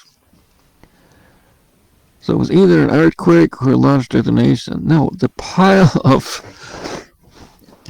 grass had fallen over on the other side. If it fallen in my direction, I would have been crushed dead. But there's a roll up hay here, and also peculiar. There's a bicycle parked here. Someone rested a bicycle, no luggage, only a bike, next to one of the hay poles. It's Sunday now. I haven't seen a trace of the owner. An electric vehicle, a quiet electric vehicle, rolled by. They rolled up here and then continued without to disturb or without saying anything. In general, if someone sees a tent, they would, in general, would avoid, at least in Scandinavia, would avoid disturbing him. He wouldn't think he wants to make new friends and he wants to know who I am, so I'm gonna make him a new friend by going to his tent and talking with him. He would avoid, so we can probably survive anyway without talking to each other. Well, my point was just I couldn't be here like this if I was constantly under the threat of desperately hungry human beings abandoned by the human society. They would, if they saw me, they would approach me and say, "Your money or your life." So the problem is, if I'm trying to explore South Africa, I will meet human beings that are abandoned by the global community and that approach me and say, "Your money or your life." If they see me, or if they hear about me, it could be through someone else. Someone was fishing in the morning. I was around midday, but someone was fishing there in the morning. He could have told his friends in the village about me. And maybe by accident, but he said, "I saw a white stranger on the beach alone." And some of them might have thought, someone that heard it might have thought maybe he needs help. But one of them that heard this possibly thought, that's an opportunity for me. He went to his hut to get his knife, walked through the village, down towards the ocean, through the forest also that grows between the village and the ocean, down onto the beach, to look to see if I was still there. And he searched for me. And he did find me midday. I don't know how long it took for him to find me, but he had possibly heard that a lone white stranger was on the beach, and he had saw for him there was an opportunity, a gainful opportunity, in a desperate, abandoned existence.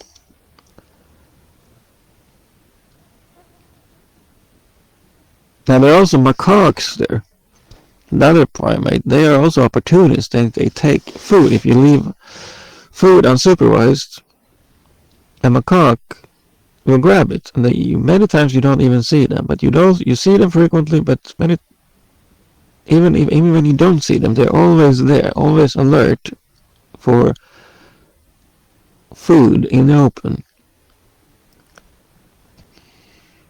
I was buying food and I left it in the open and looked away for a few minutes, and the macaque had already stolen my food. That was the day before a few days before I was robbed.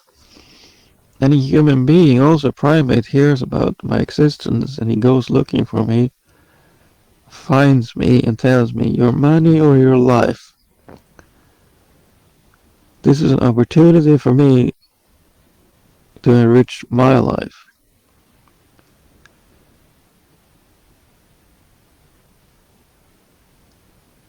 And he took not only my money, but also my charger, my charging cable, and my phone. And he had learned even to ask for the PIN code. He didn't just take my phone and leave. He said, "Unlock the phone."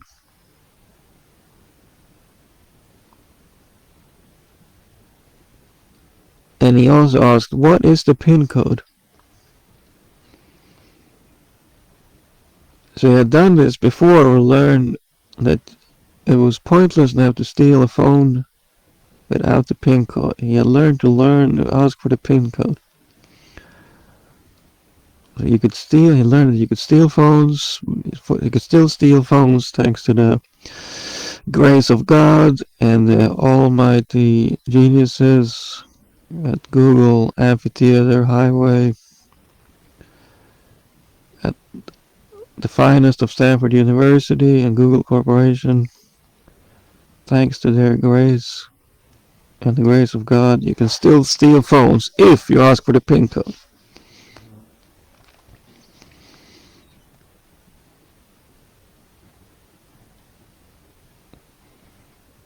So this desperate troglodyte, hairless ape on the other side of the planet had heard about this opportunity to steal phones if you ask for a PIN code.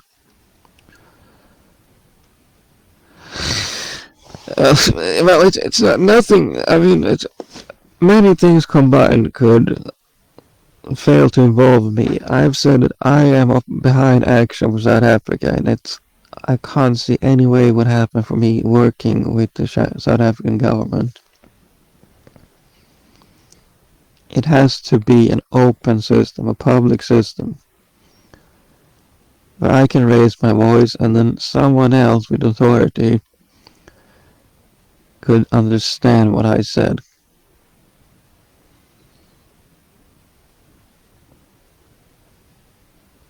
If I raise my voice about a technical issue, someone else could understand it.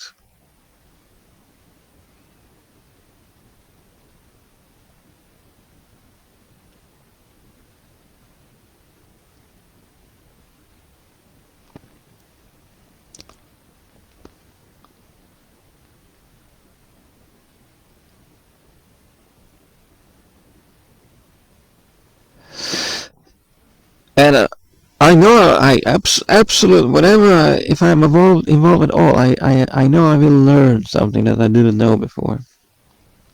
Right now, I don't know anything at all. If they want it that way, or if they are brain dead, totally brain dead.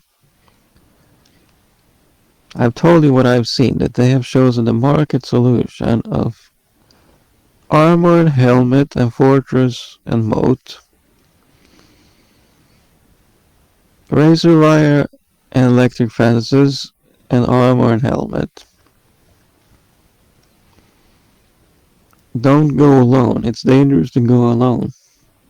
Take this.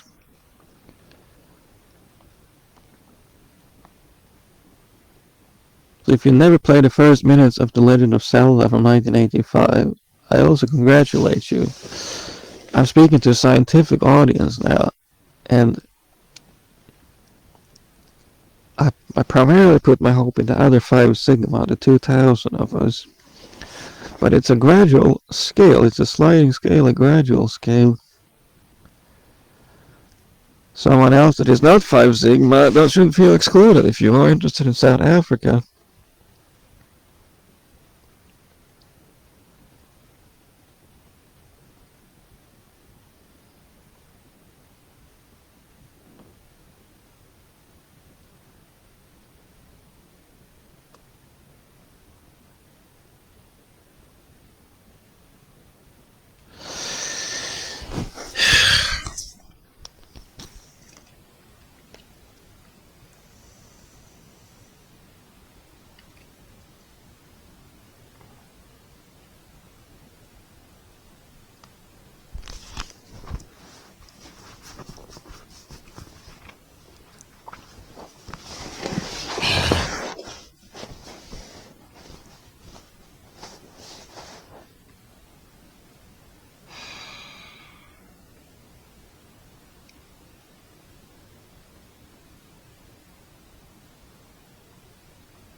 And it doesn't have to be one single platform.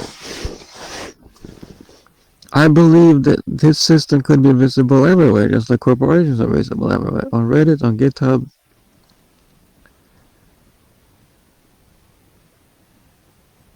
Wherever people are, but on Git, we could try to use GitHub as far as we can get.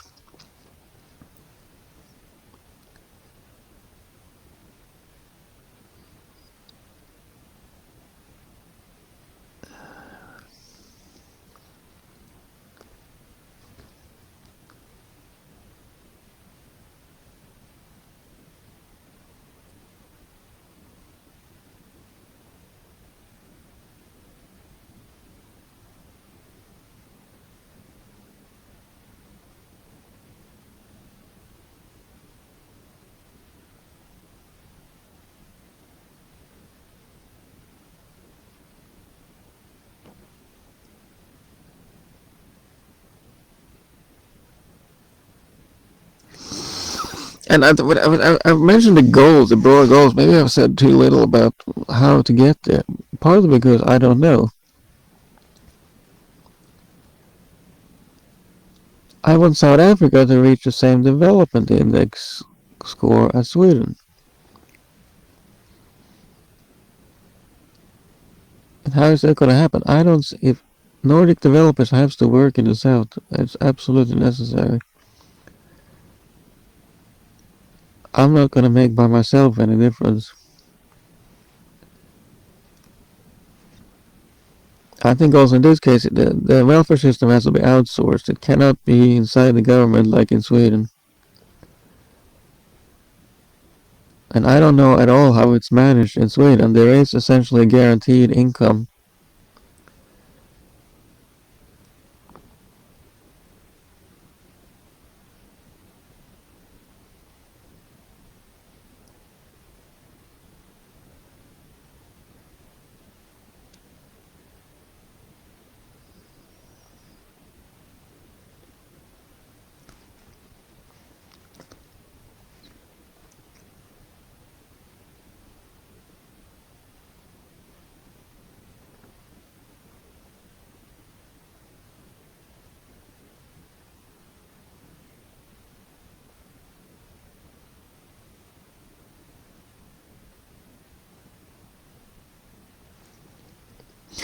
So for some people, if the labor market is not receptive, it could.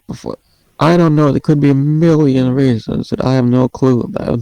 Will never have a clue. In my case, it's because I am superior, so I can't work with Hitler.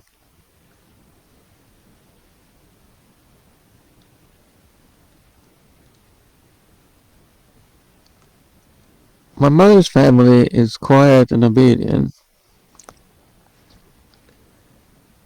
My father's family is worried more than anything else. I am worried. I would be too worried. I couldn't hide my worry and disagree. So either I am the president or nothing at all. I can't work with a president that I disagree with.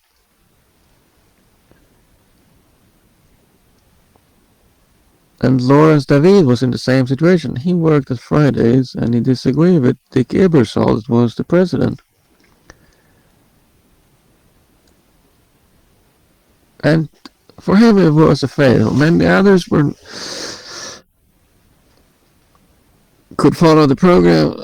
Lawrence David could not work there because he disagreed with the president. He couldn't work. He was either the president or nothing at all. So I'm either the president or nothing. I can't work somewhere if I don't disagree.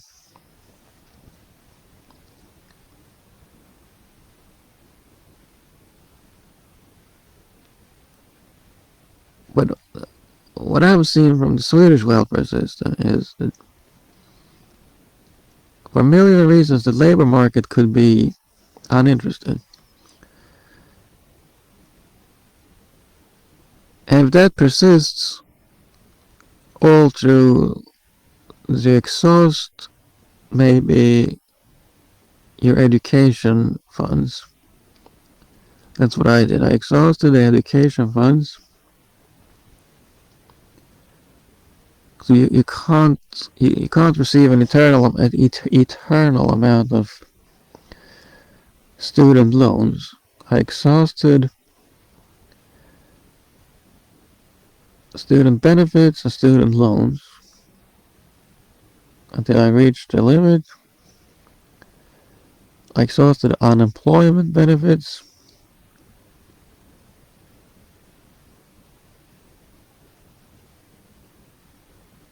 And at that point, the people that have a training in psychology might appear. I talked to someone at some point who insisted to meet me, despite that I said it's a mistake, you're not gonna like me. I can promise you it's a mistake to meet me or talk with me. You have to explain who you are and record a message. Record your vocalizations or codify it in text, whichever you want, but it's a mistake to schedule a meeting with me and it's a mistake to have a conversation with me. You're not going to like me. I can promise that on my life. As certain as I am alive and as the sun rises in the east, I can promise you're not going to like me. Nobody's going to like me. Because I am superior any conceivable test of intelligence. I would be number one. Well, she said, I have a training in psychology and I want to meet you and talk with you. Alright. And she realized the mistake and she said, we are not going to talk with each other again. We have no business together at all. I know who you are. You're completely superior. I mean absolutely nothing to you.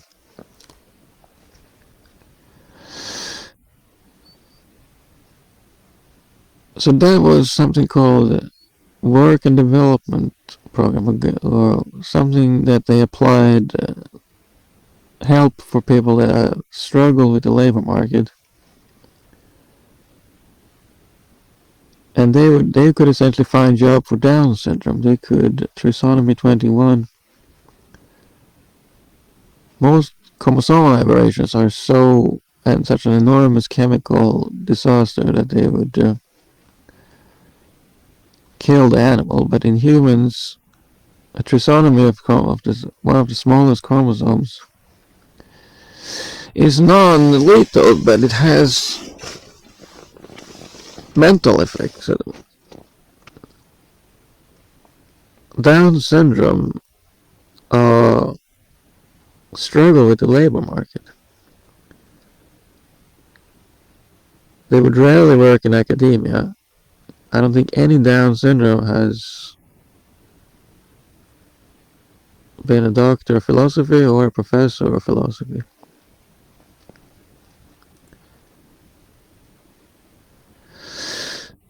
And they're not popular with the ladies either, so they're not presidents and warmongers.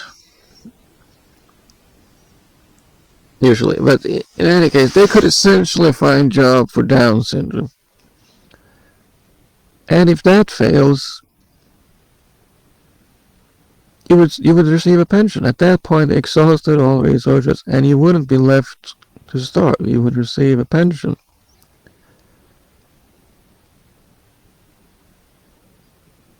I would say, well, nobody likes you. There's obviously something wrong with you, and guess what? You get free money. So I received free money. I retired at 30 years old and left Sweden. And suddenly, all my problems disappeared overnight. Overnight. And nobody had even suggested that solution. I left Sweden and all my problems disappeared overnight. Nothing. Suddenly, I have no problems at all.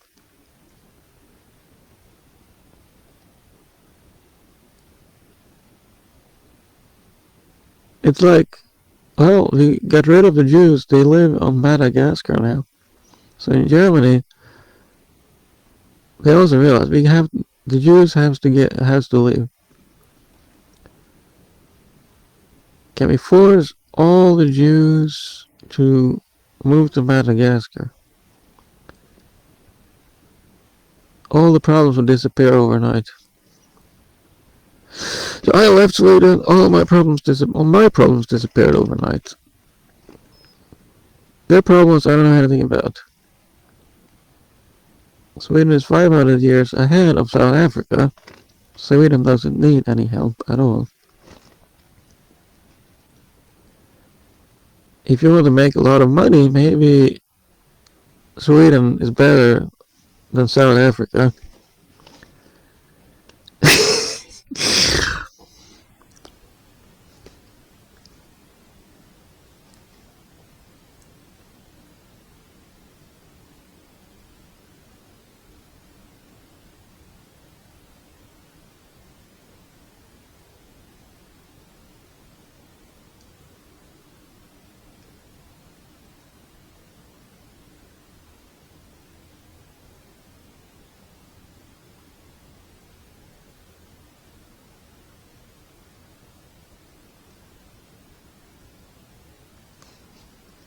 And maybe I'm not worried too much about all the details. I think that I'm just convinced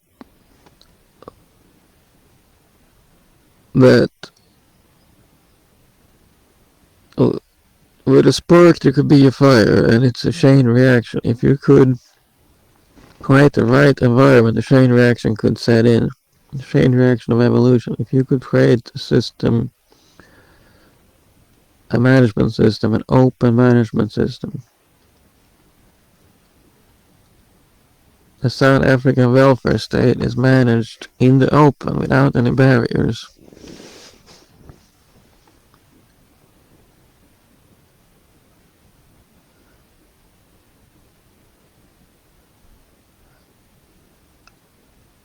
I'm just so convinced it's a simple solution.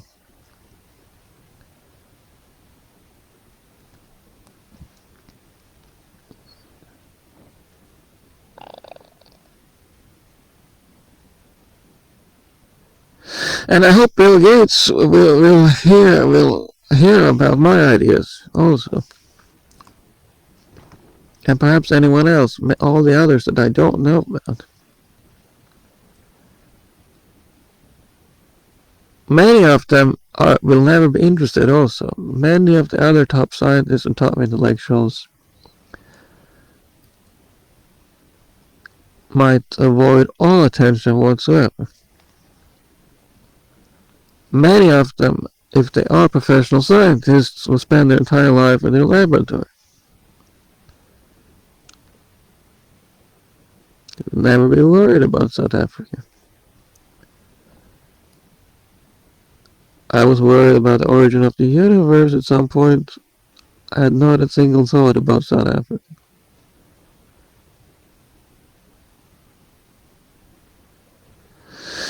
And I wasn't fully aware that I am an outdoorsman, a true-bred outdoorsman. I am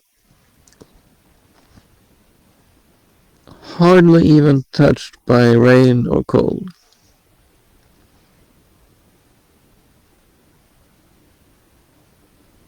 It's cold, so what?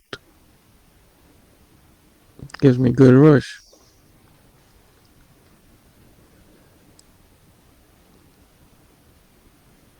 I still fall asleep. And it's raining. Well, find a solution.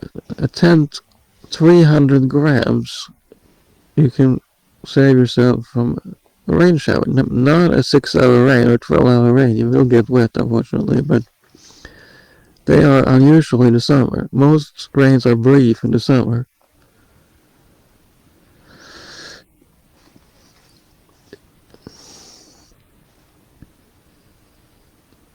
And most of the rains I experienced in Tasmania were predicted.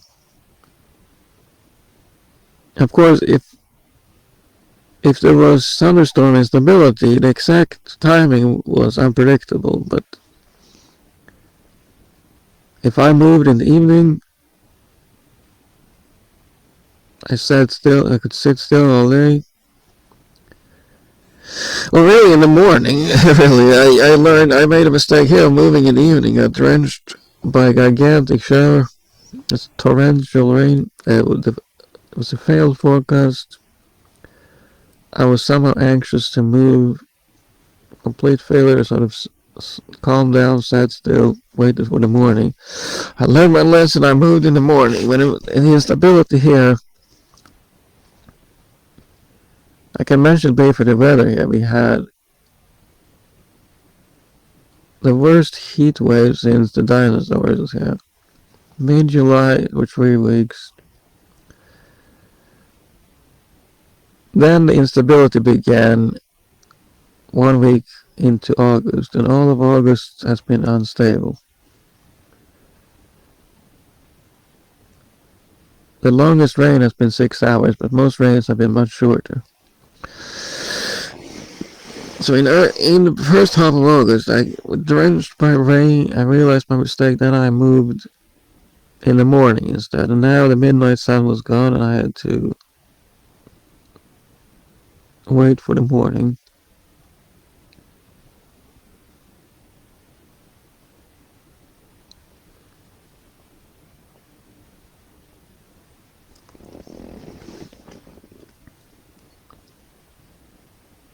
Well, I'm outdoors at least. I will be outdoors. I will live outdoors.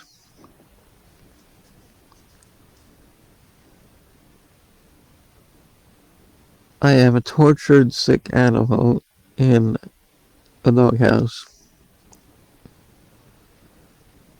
Now, human houses are fancier than dog houses, granted. And I also said to everyone, tell me about your life experience. And it's impossible for me to give you instructions because I don't even know if what they would lead to. I can only tell me about your life experience. I am 1 billion times smarter than all the other animals.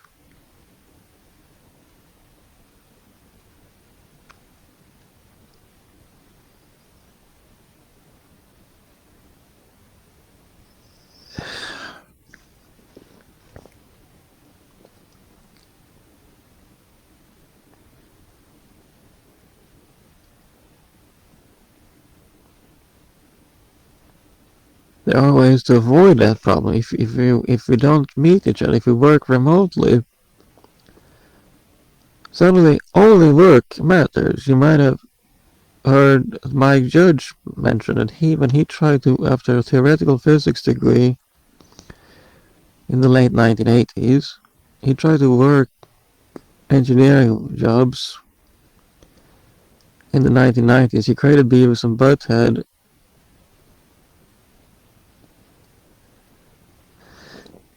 characters, but he was also trying to work engineering jobs, and then he created Office Space movie. And the point was, actual work didn't matter at all.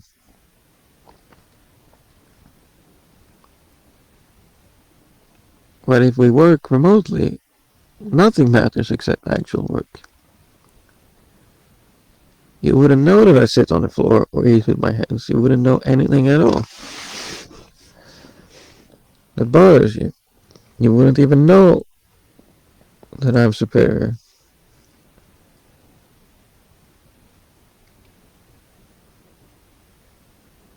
Our only interaction is to solve a problem. Only work matters. Only actual work matters.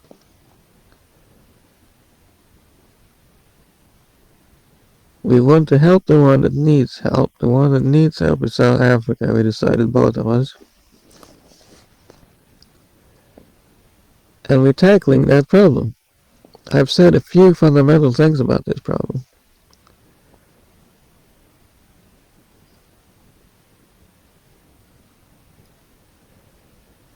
And the population I've heard is 55 million people.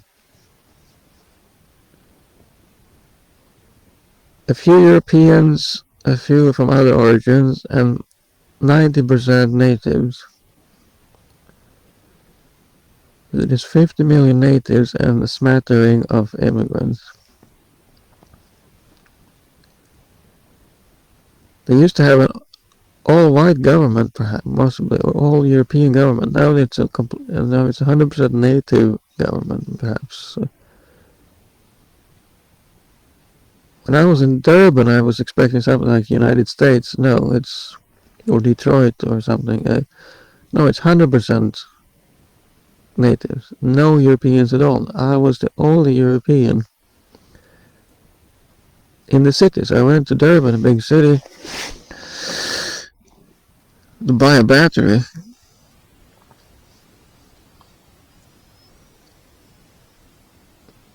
And they were only natives, absolutely 100% without exceptions. Those Europeans and Indians and other immigrants were not visible at all.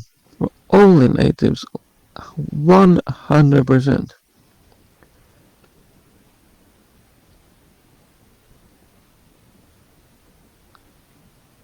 Okay, so it's not like the United States where there's not even Detroit or Harlem.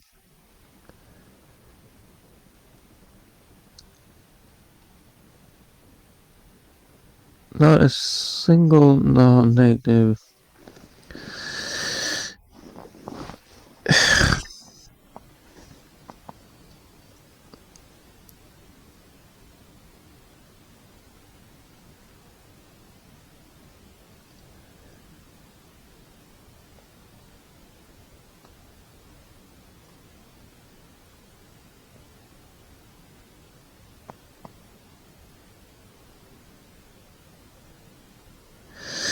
And the same things applies everywhere. Many things applies everywhere.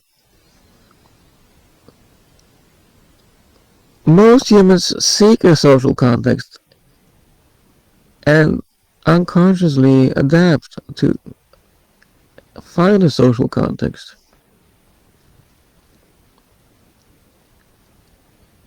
A few people work at home, but almost everyone wants to leave their house to work somewhere else.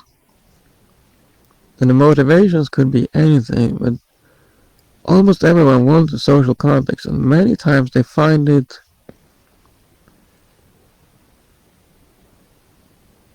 through the labor market.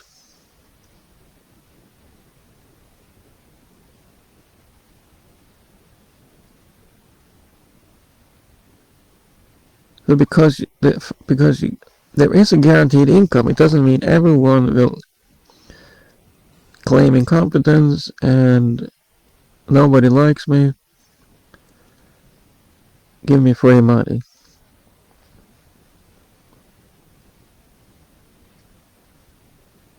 Well, essentially the same thing that works in the North and everywhere else will also work in the South. Essentially the same thing.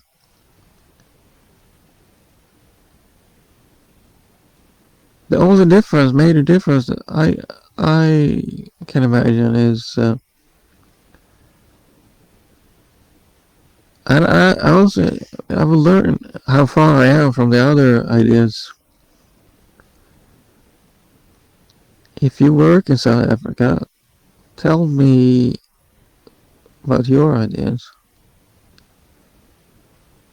Could I participate? I cannot participate in the South African government. I can only participate in a public management system where all work is in the public. There is no closed doors. There is no secret meetings. There is no secret discussions. Everything is in public. It's the only forum I can participate in. I'm not going to waste all my genius on Hitler, on naysaying morons. Of course, everyone will disagree with me if they're morons. And they will say, well, you're not intelligent, and you're not smart, and you're not clever, and you don't know anything, and you're wrong. And I will waste all my genius on that.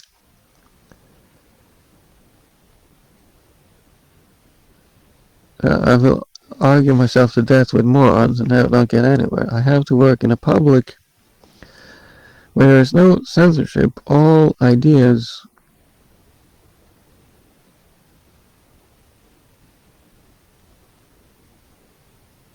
are eternal.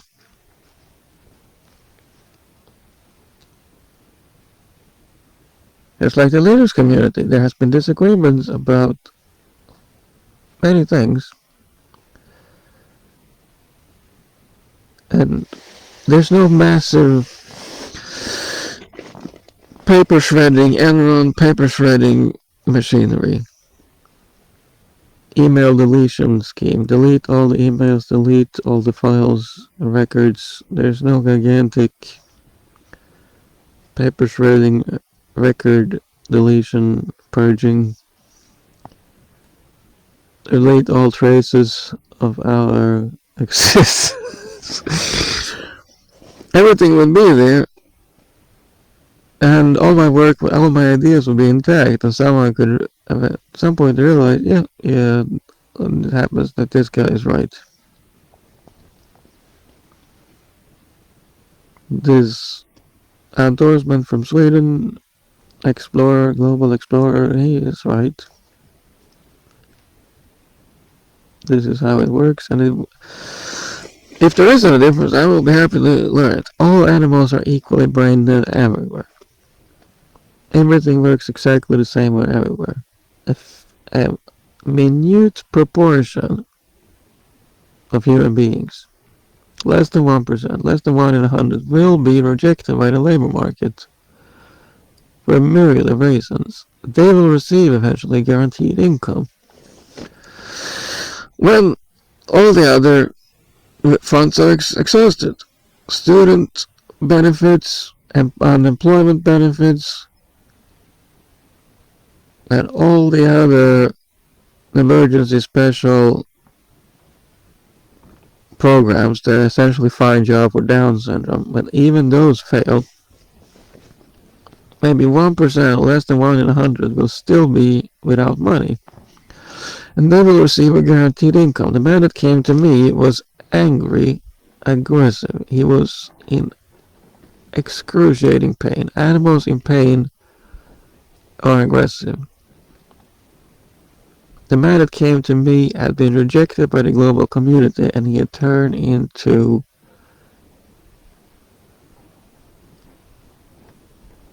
he had adapted to that and was convinced nobody would ever help him.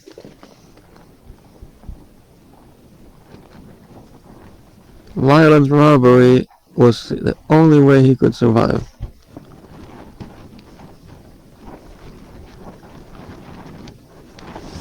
He should have received a pension before this, probably years earlier. God knows how many years this man has wreaked havoc because of some kind of lunatic idea. If you don't work, it's not gonna. They read the Bible or something. The man who doesn't work shouldn't eat. The Bible is nonsense, complete imbecile nonsense, 100%. It's written by hook-nosed Jews that have peanuts for brains.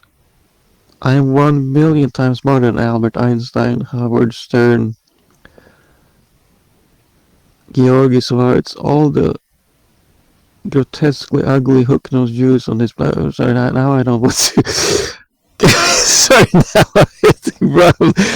Now I'm gonna get this whole goddamn thing. Damn it, I made it for 10 hours. Now it's gonna get deleted when they read the transcript.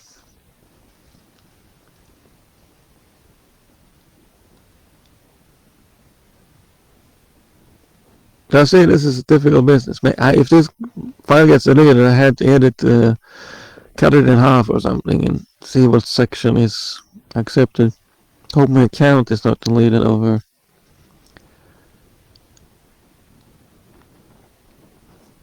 just one slip up.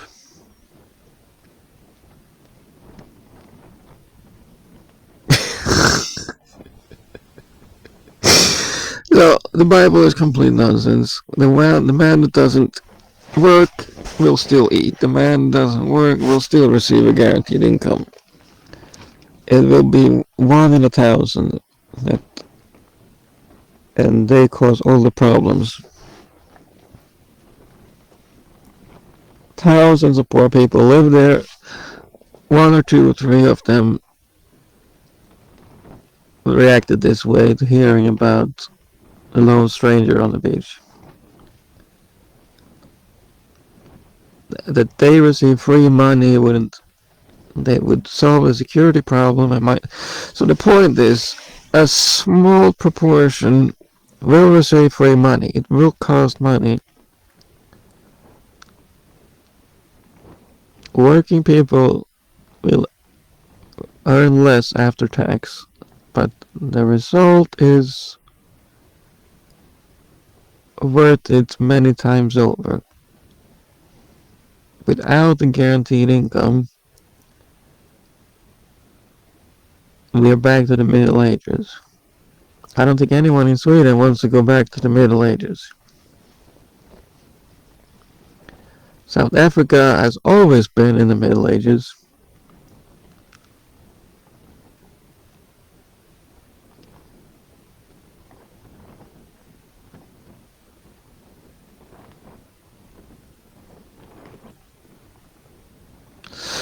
So some kind of organization could contact me. The Bill Gates Foundation. Bill Gates himself or the Bill Gates Foundation could contact me. The Open Society Foundation. George Soros Open Society Foundation could contact me. Or the United Nations. Anyone in the United Nations. Or the Development Program in particular. Or the General Secretary of the United Nations.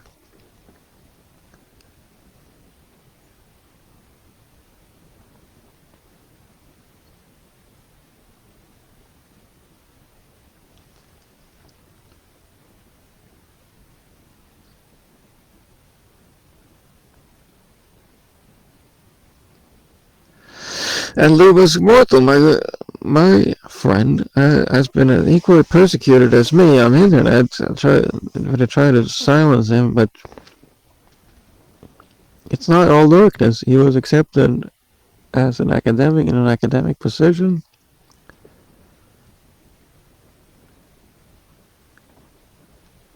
Now his Twitter is deleted, his blogger is deleted. Nothing has disturbed me more, but the president of Czechia, the president of his country, has invited him to a party once, and that's, I think it has happened to me.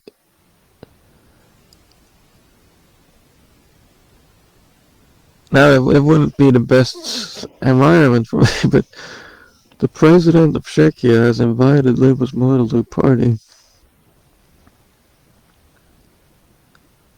The Feast of Surge. When I think of a party, I think of something like from Borat. The Feast of Surge, where we chase the Jews or give guns to the monkeys.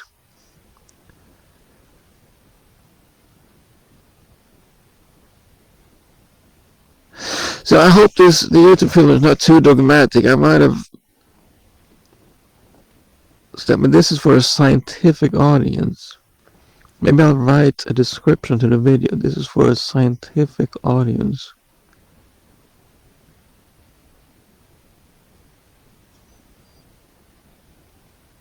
If this is reported for moderation, try to resolve the issue.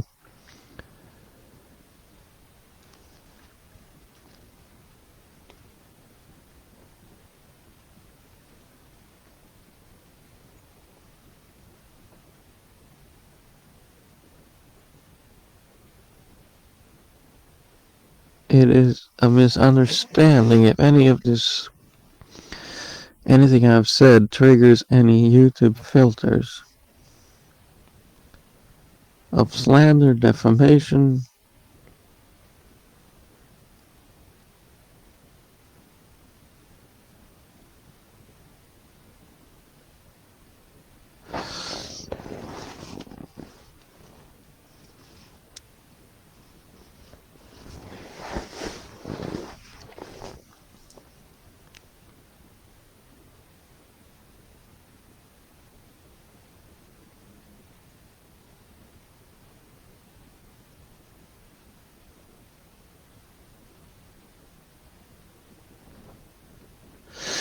And you know what? I'm also banned or I can't visit Russia either. Like Scandinavia and Canada seem to be. I haven't been in Canada, but I suspect it will work. It's just the environment is completely different for this kind of expedition. It's all about motor vehicles, similar to Chile. That it's an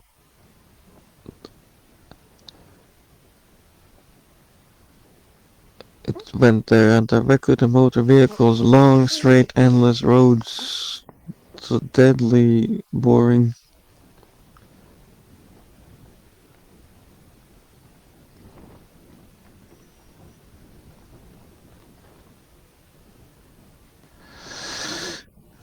That's, I don't think I can change that. Scandinavia is absolutely perfect, except all the shooting. If I could get rid of all the shooting, there's a relic of the Stone Age that never disappears. Nobody needs firearms. It's insanity. Doesn't make any difference. You can meet your friends in the forest, do anything at all without firearms. It makes absolutely no difference.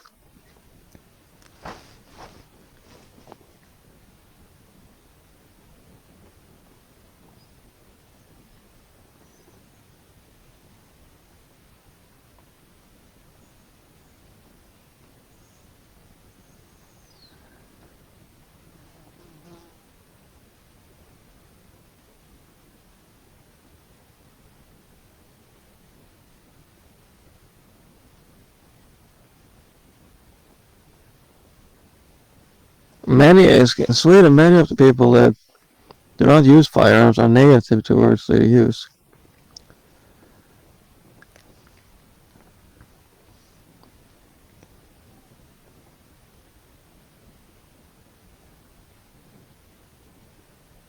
One thing, there was one single comment on a slaughterhouse in the middle of nowhere in Tasmania. One single comment on Google. One single comment. They said, I watched a video recorded from this meat packing plant. They kill animals with vicious cruelty.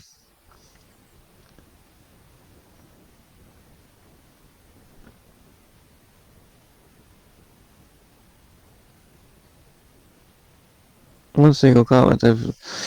So no hunters in Sweden. All hunters have disappeared from Facebook apparently. Or they're extremely cautious with, so they make their account private, so all their posts are for friends only. I think that's what they do to some extent. They mark everything for friends only. And if someone disagree with their murderous rampage, they unfriend them. So they have only hunter sympathizers, but they have remained, despite a negative public opinion, they have clung together. It's like the Bible readers gonna meet and read the Bible together. You can meet and eat pizza together. Doesn't make any difference. You're gonna meet and read the Bible together. When someone said you can't read the Bible, okay, panic. My life is over. We always read the Bible together.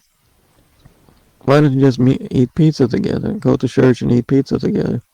No, we have to read the Bible together. Okay? Uh, the turtles eat pizza. They don't read the Bible. Did I make a point? Was that a good point?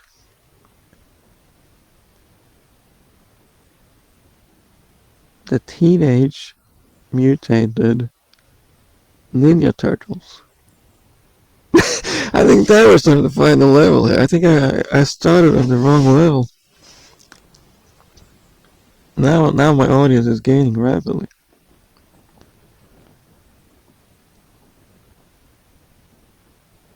Mutated teenage Ninja Turtles. Suddenly my YouTube ranking increased hundredfold. Yeah, so all scientists, I mean, humans are brain dead apes. Most scientists can shield themselves or just block everything out. I can't block everything out. And the primary reason, the core reason, the primary reason is selfishness. My expedition failed. My vision for my life failed. My exploration of South Africa destroyed.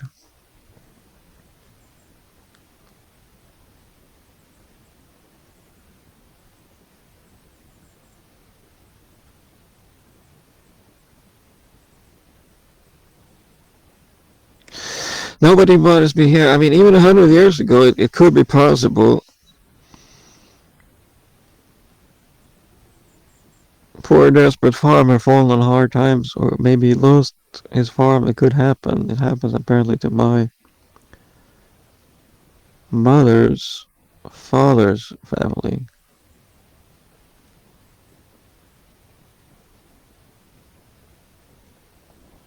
they they had owned some land that they could use for pasture. I mean, they had owned some land that they could use as everybody else for pasture or for whatever they wanted, plantation, and they lost the land. Well, maybe 100 years ago, here someone could have come here and said, "You know what? Your money or your life." It hasn't happened. Not happened.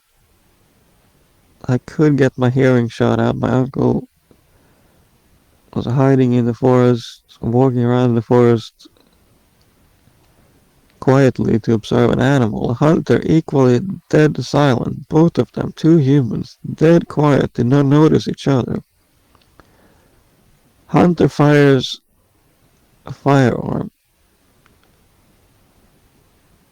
right past my uncle, like a few meters away, without seeing an unbelievable bad luck. 1990 in Sweden. Destroyed my uncle's hearing. He lived in a tortured hell of noise all day and night for half his life. That could happen. That's it.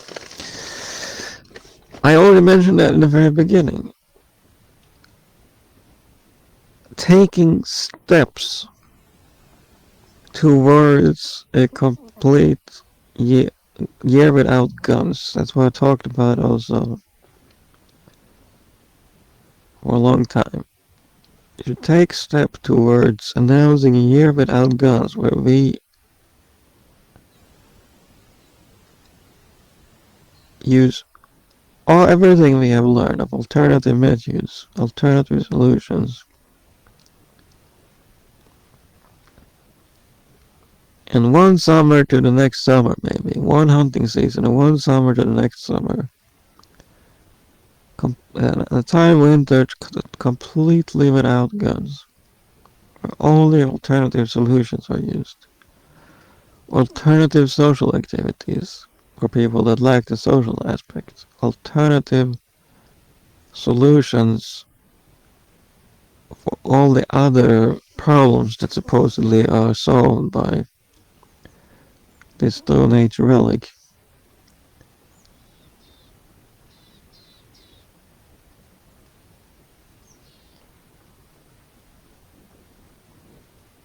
I mentioned that already. Taking steps towards a year without guns in Scandinavia and Canada. Russia doesn't matter to me. It's a lost cause to me. I have no hope at all for Russia. I have to confine myself to Scandinavia and Canada, and I will someday return to Chile.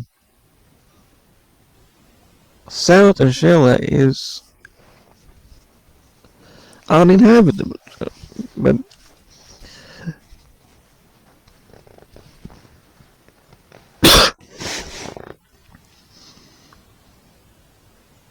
I will return to Australia because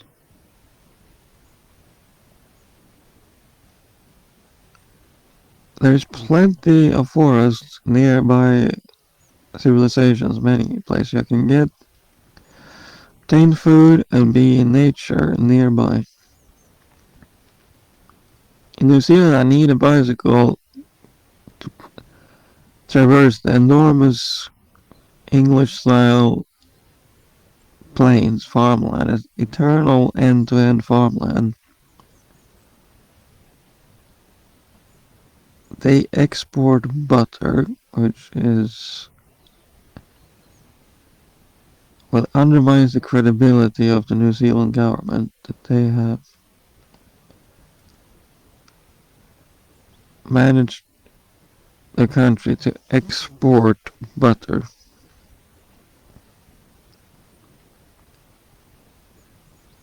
They sell butter to Tasmania.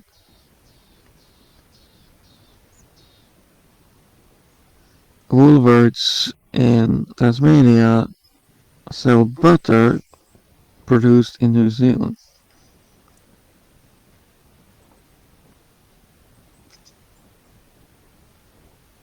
I've said there has to be a forest every 5,000 meters everywhere on this planet. Applies to England, to Denmark, France. Those are smaller priorities for me. I'm already exhausted with the idea of helping someone that needs help. Why do I have to explain that?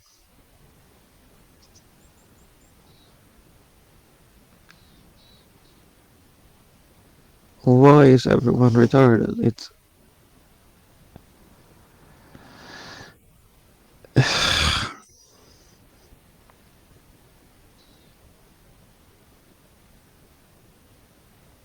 I'm also not dogmatic. My guiding light is that all animals are brain dead, but I'm not dogmatic about it.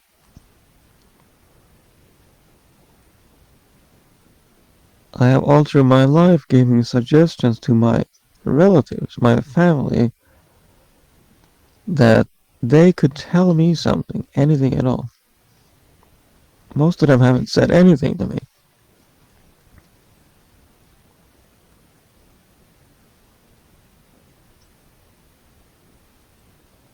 And I have given ideas that they could tell me something. I've said, oh, there's two people that are alive today that was they're old enough to have met my grandfather.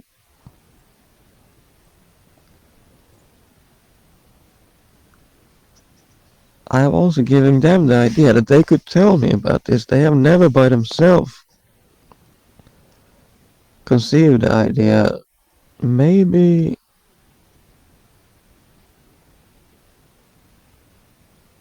he wants to know about his grandfather that I met. I know his father, I know his grandfather. He murdered himself before he was born. Even my great grandfather met me. He died when I was 5 years old.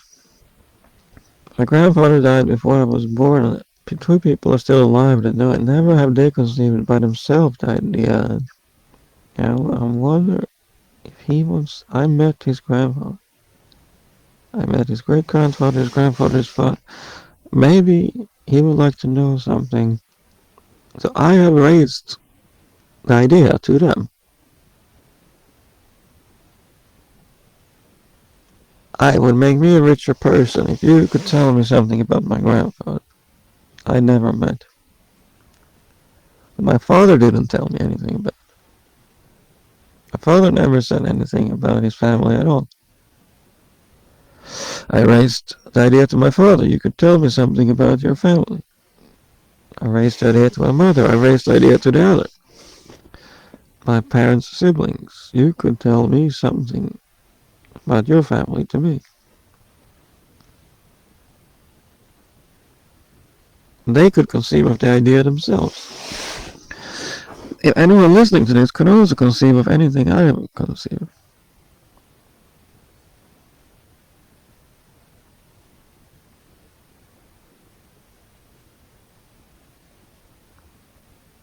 Some problems have been solved. Some problems are unsolved. Our ideas of priorities are apparently incomprehensible. Irreconcilable and incomprehensibly irreconcilable. What are the global priorities? Why are you working in Sweden if Sweden is already 500 years ahead? You're working in the wrong place then, aren't you?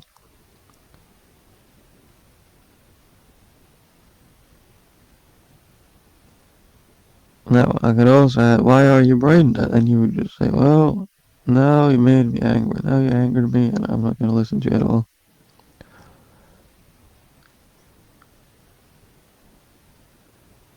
I, I, I dislike you and uh, anything you say I will work against or ignore.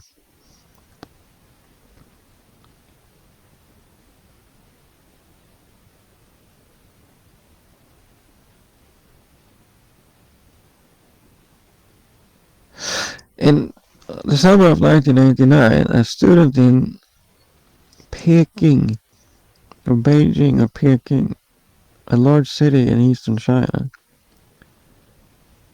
said, I want to know what the babysitters, the state representatives, the highest hands, I want to know what the state representatives earn, how much money they earn.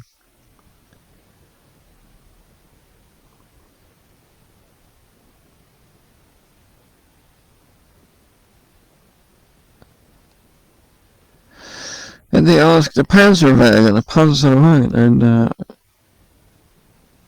some kind of military vehicle.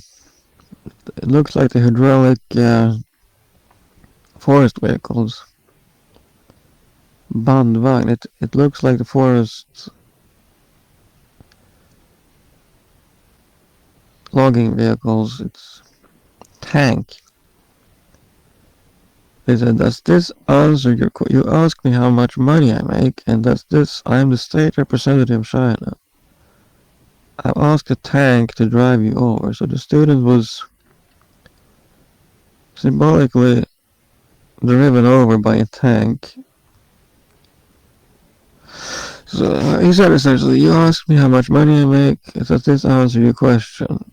If I drive you over with a tank or a Panzerwagen. Panzerwagen. Panzer is a word for armor, the armored vehicle. Bandwagon, a military. Alright, so does this answer your question? People have said, I have a similar response to me, so if you disagree, okay, yes, I disagree. But I'm the boss. So your ideas are invalid. Okay, I understand. So he said, essentially, he said to the students, and you ask me how much money I make, but I'm the boss. So I'm not going to tell you.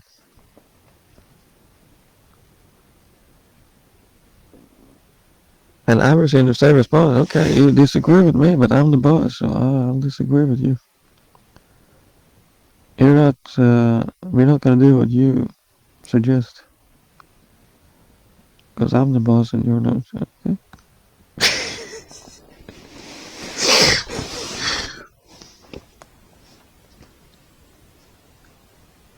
That's why I'm fascinated to hear. Please ask Lubos Bottle about the party with the president of his country.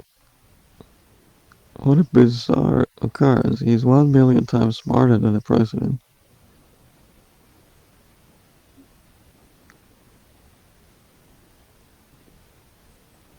And his Lubos academic credentials are 1 million times superior.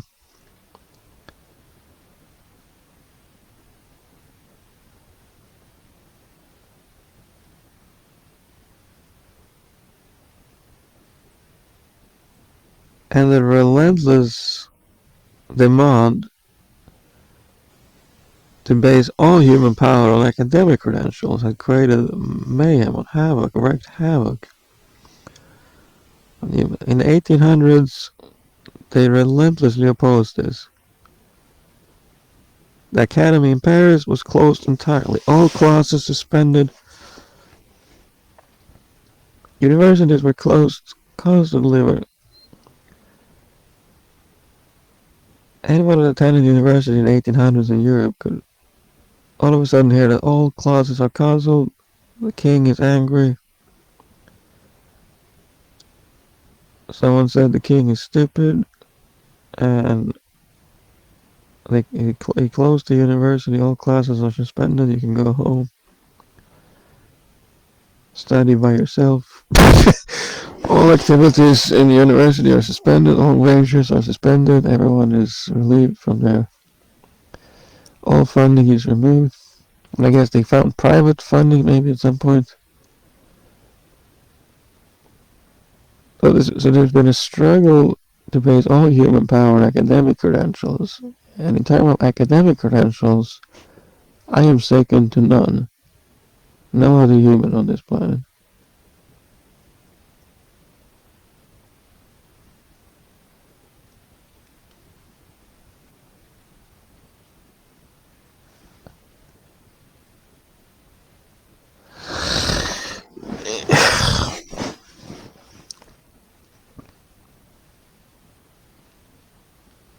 Maybe I was too close to the microphone all this time.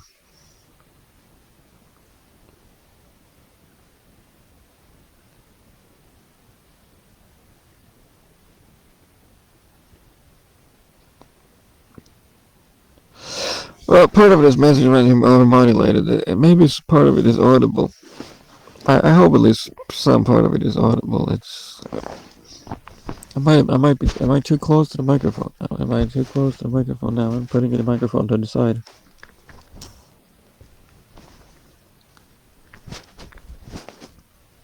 I also don't want to smother the signal. Am I talking too loud?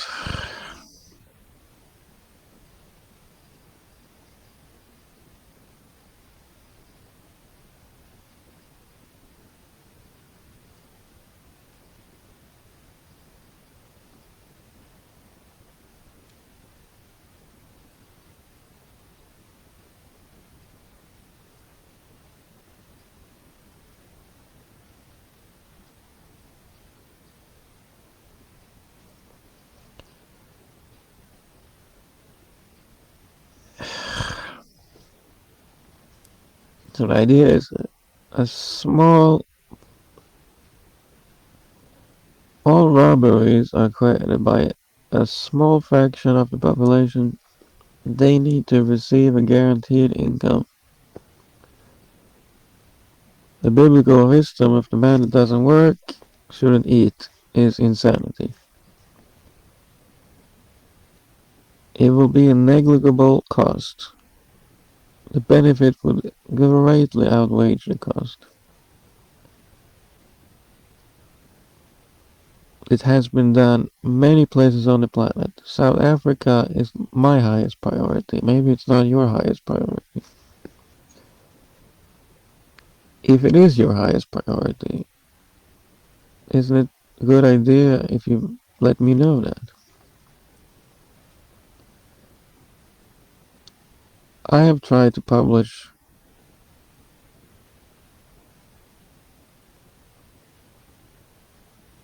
my idea about this.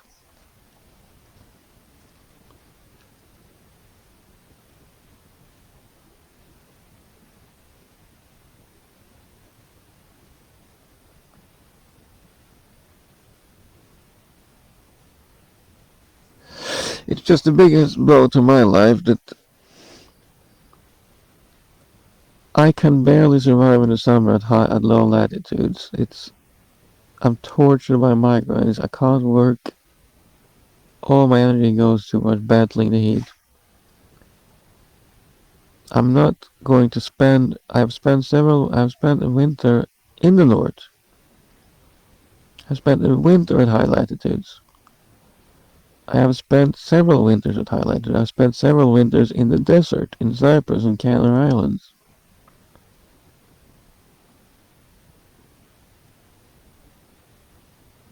That's not what I'm going to do. I'm going to spend the winter in the summer.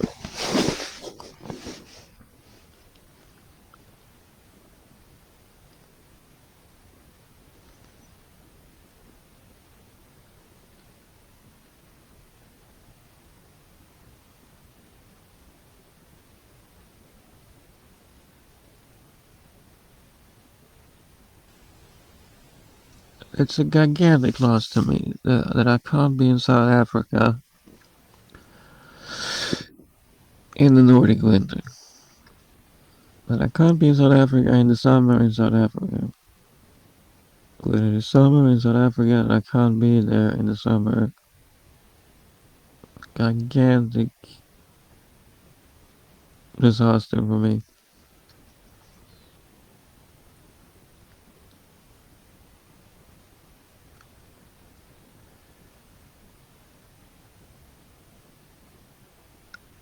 can I do anything about populating southern Chile? I can't exist somewhere where there's no human civilization. I need to buy food.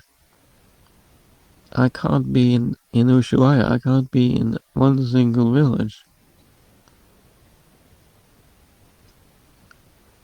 There are 10, maybe 10 stores, 10 shops in southern, 10 villages with 10 shops, or 10 villages with large enough to support a food store in southern Chile. And they have a vast distance between them. There's no way to travel by foot between them. It's a horrible situation for a non-motorized expedition.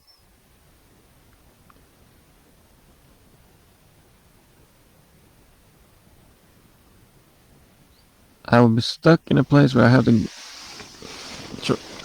buy food in the city, travel away from the city, and then return for more food, which try to go around, try to not return in exactly my own tracks, but try to find a continuous circle outside the village. It's horrendous.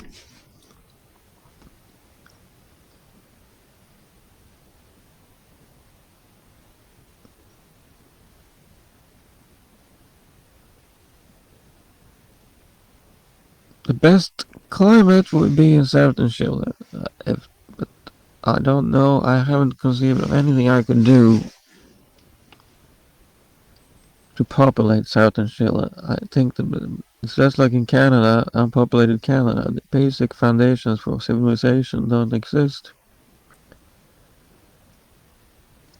Humans live where there has been a chance to cultivate the land.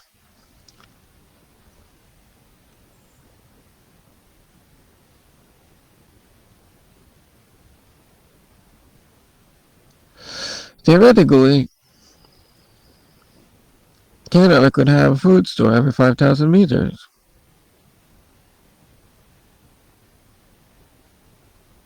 You could have web designers and scientists working anywhere. But they don't.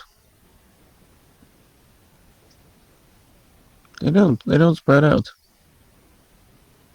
They don't found villages and move to small villages to seek silence and solitude. Many of them survive in the noisy cities, just like a Gates family, perfectly comfortable with. People ask me, why didn't you move to a different school if you're so smart? Why did you go to a normal school? Well, Gates family are completely different from my family. They're comfortable city dwellers. They're not outdoorsmen. They're not explorers. Bill Gates is completely brain dead. He has absolutely no credentials whatsoever. No exploration credentials at all.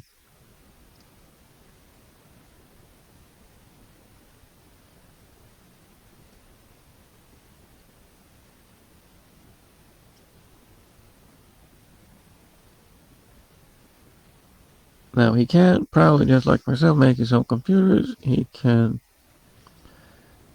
understand school books.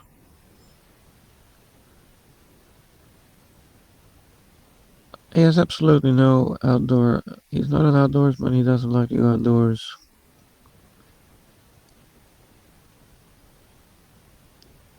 A cold night, and he's back home in his doghouse. It was cold last night, so what? Doesn't matter.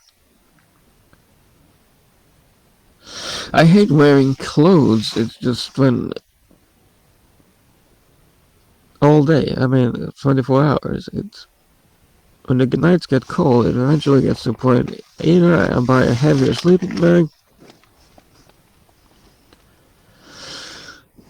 So now my sleeping bag is too thin to be naked. It is slightly warmer with clothes, but it's also sweatier. uncomfortable. The night was cold.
And some of them will even tell you, well, I'm a gangster. If someone in South Africa tells you, well, I don't work, I'm a gangster. No, okay, you still receive free money. You receive a guaranteed income, a pension.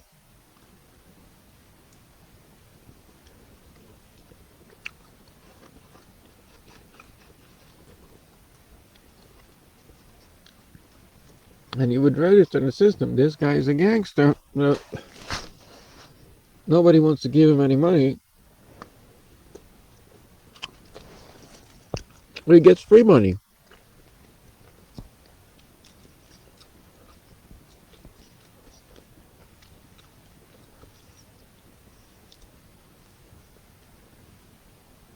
There's even songs about that. Gangster ass niggas. Oh, sorry, no, I want to completely delete the whole video.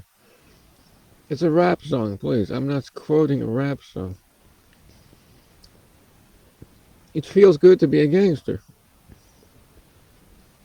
I have to edit out. I have to put this in half if the transcript gets deleted or if they detect forbidden words. There's no racism here. Please don't delete this over racism. No, maybe it says I'm a gangster. My favorite song is "It Feels Good to Be a Gangster." Okay, you get free money. You can buy clothes, you can buy food, you can buy a phone. It's guaranteed income. It's a minimal income.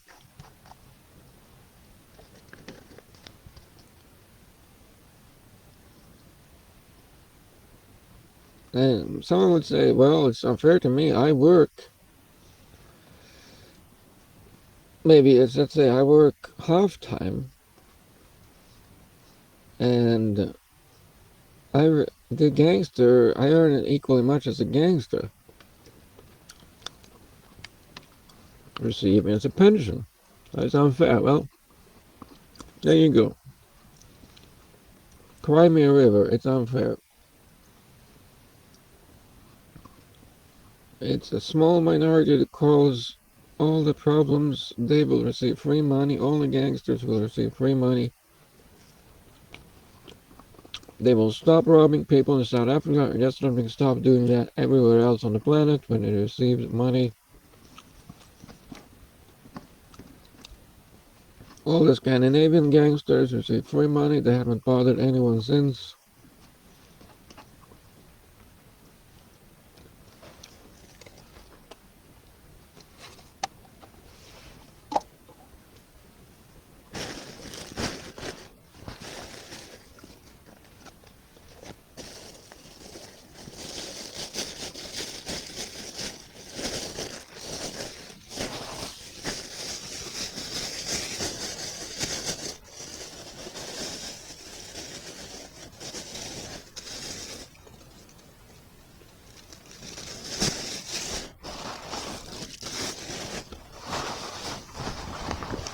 And the gangsters, there has other problems. How do gangsters procreate? I don't know.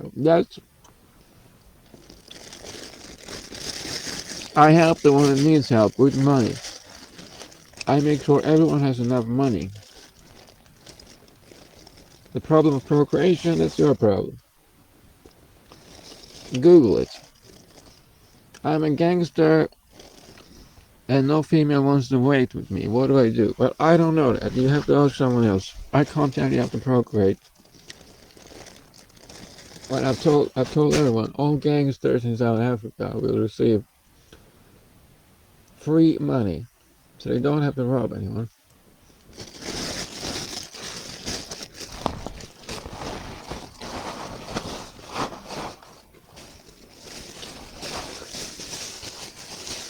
And if you claim the Bible says they shouldn't, if they don't work, they shouldn't eat. Well, you can shove the Bible up your pooping shaft.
And you might notice also that old scientific manuscripts, like George Lyell's manuscripts, are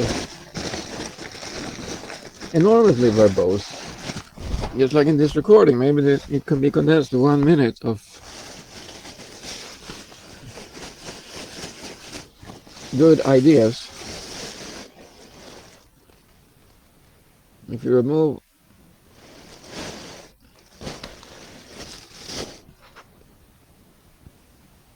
all the fluff, you can find 1 minute of good ideas.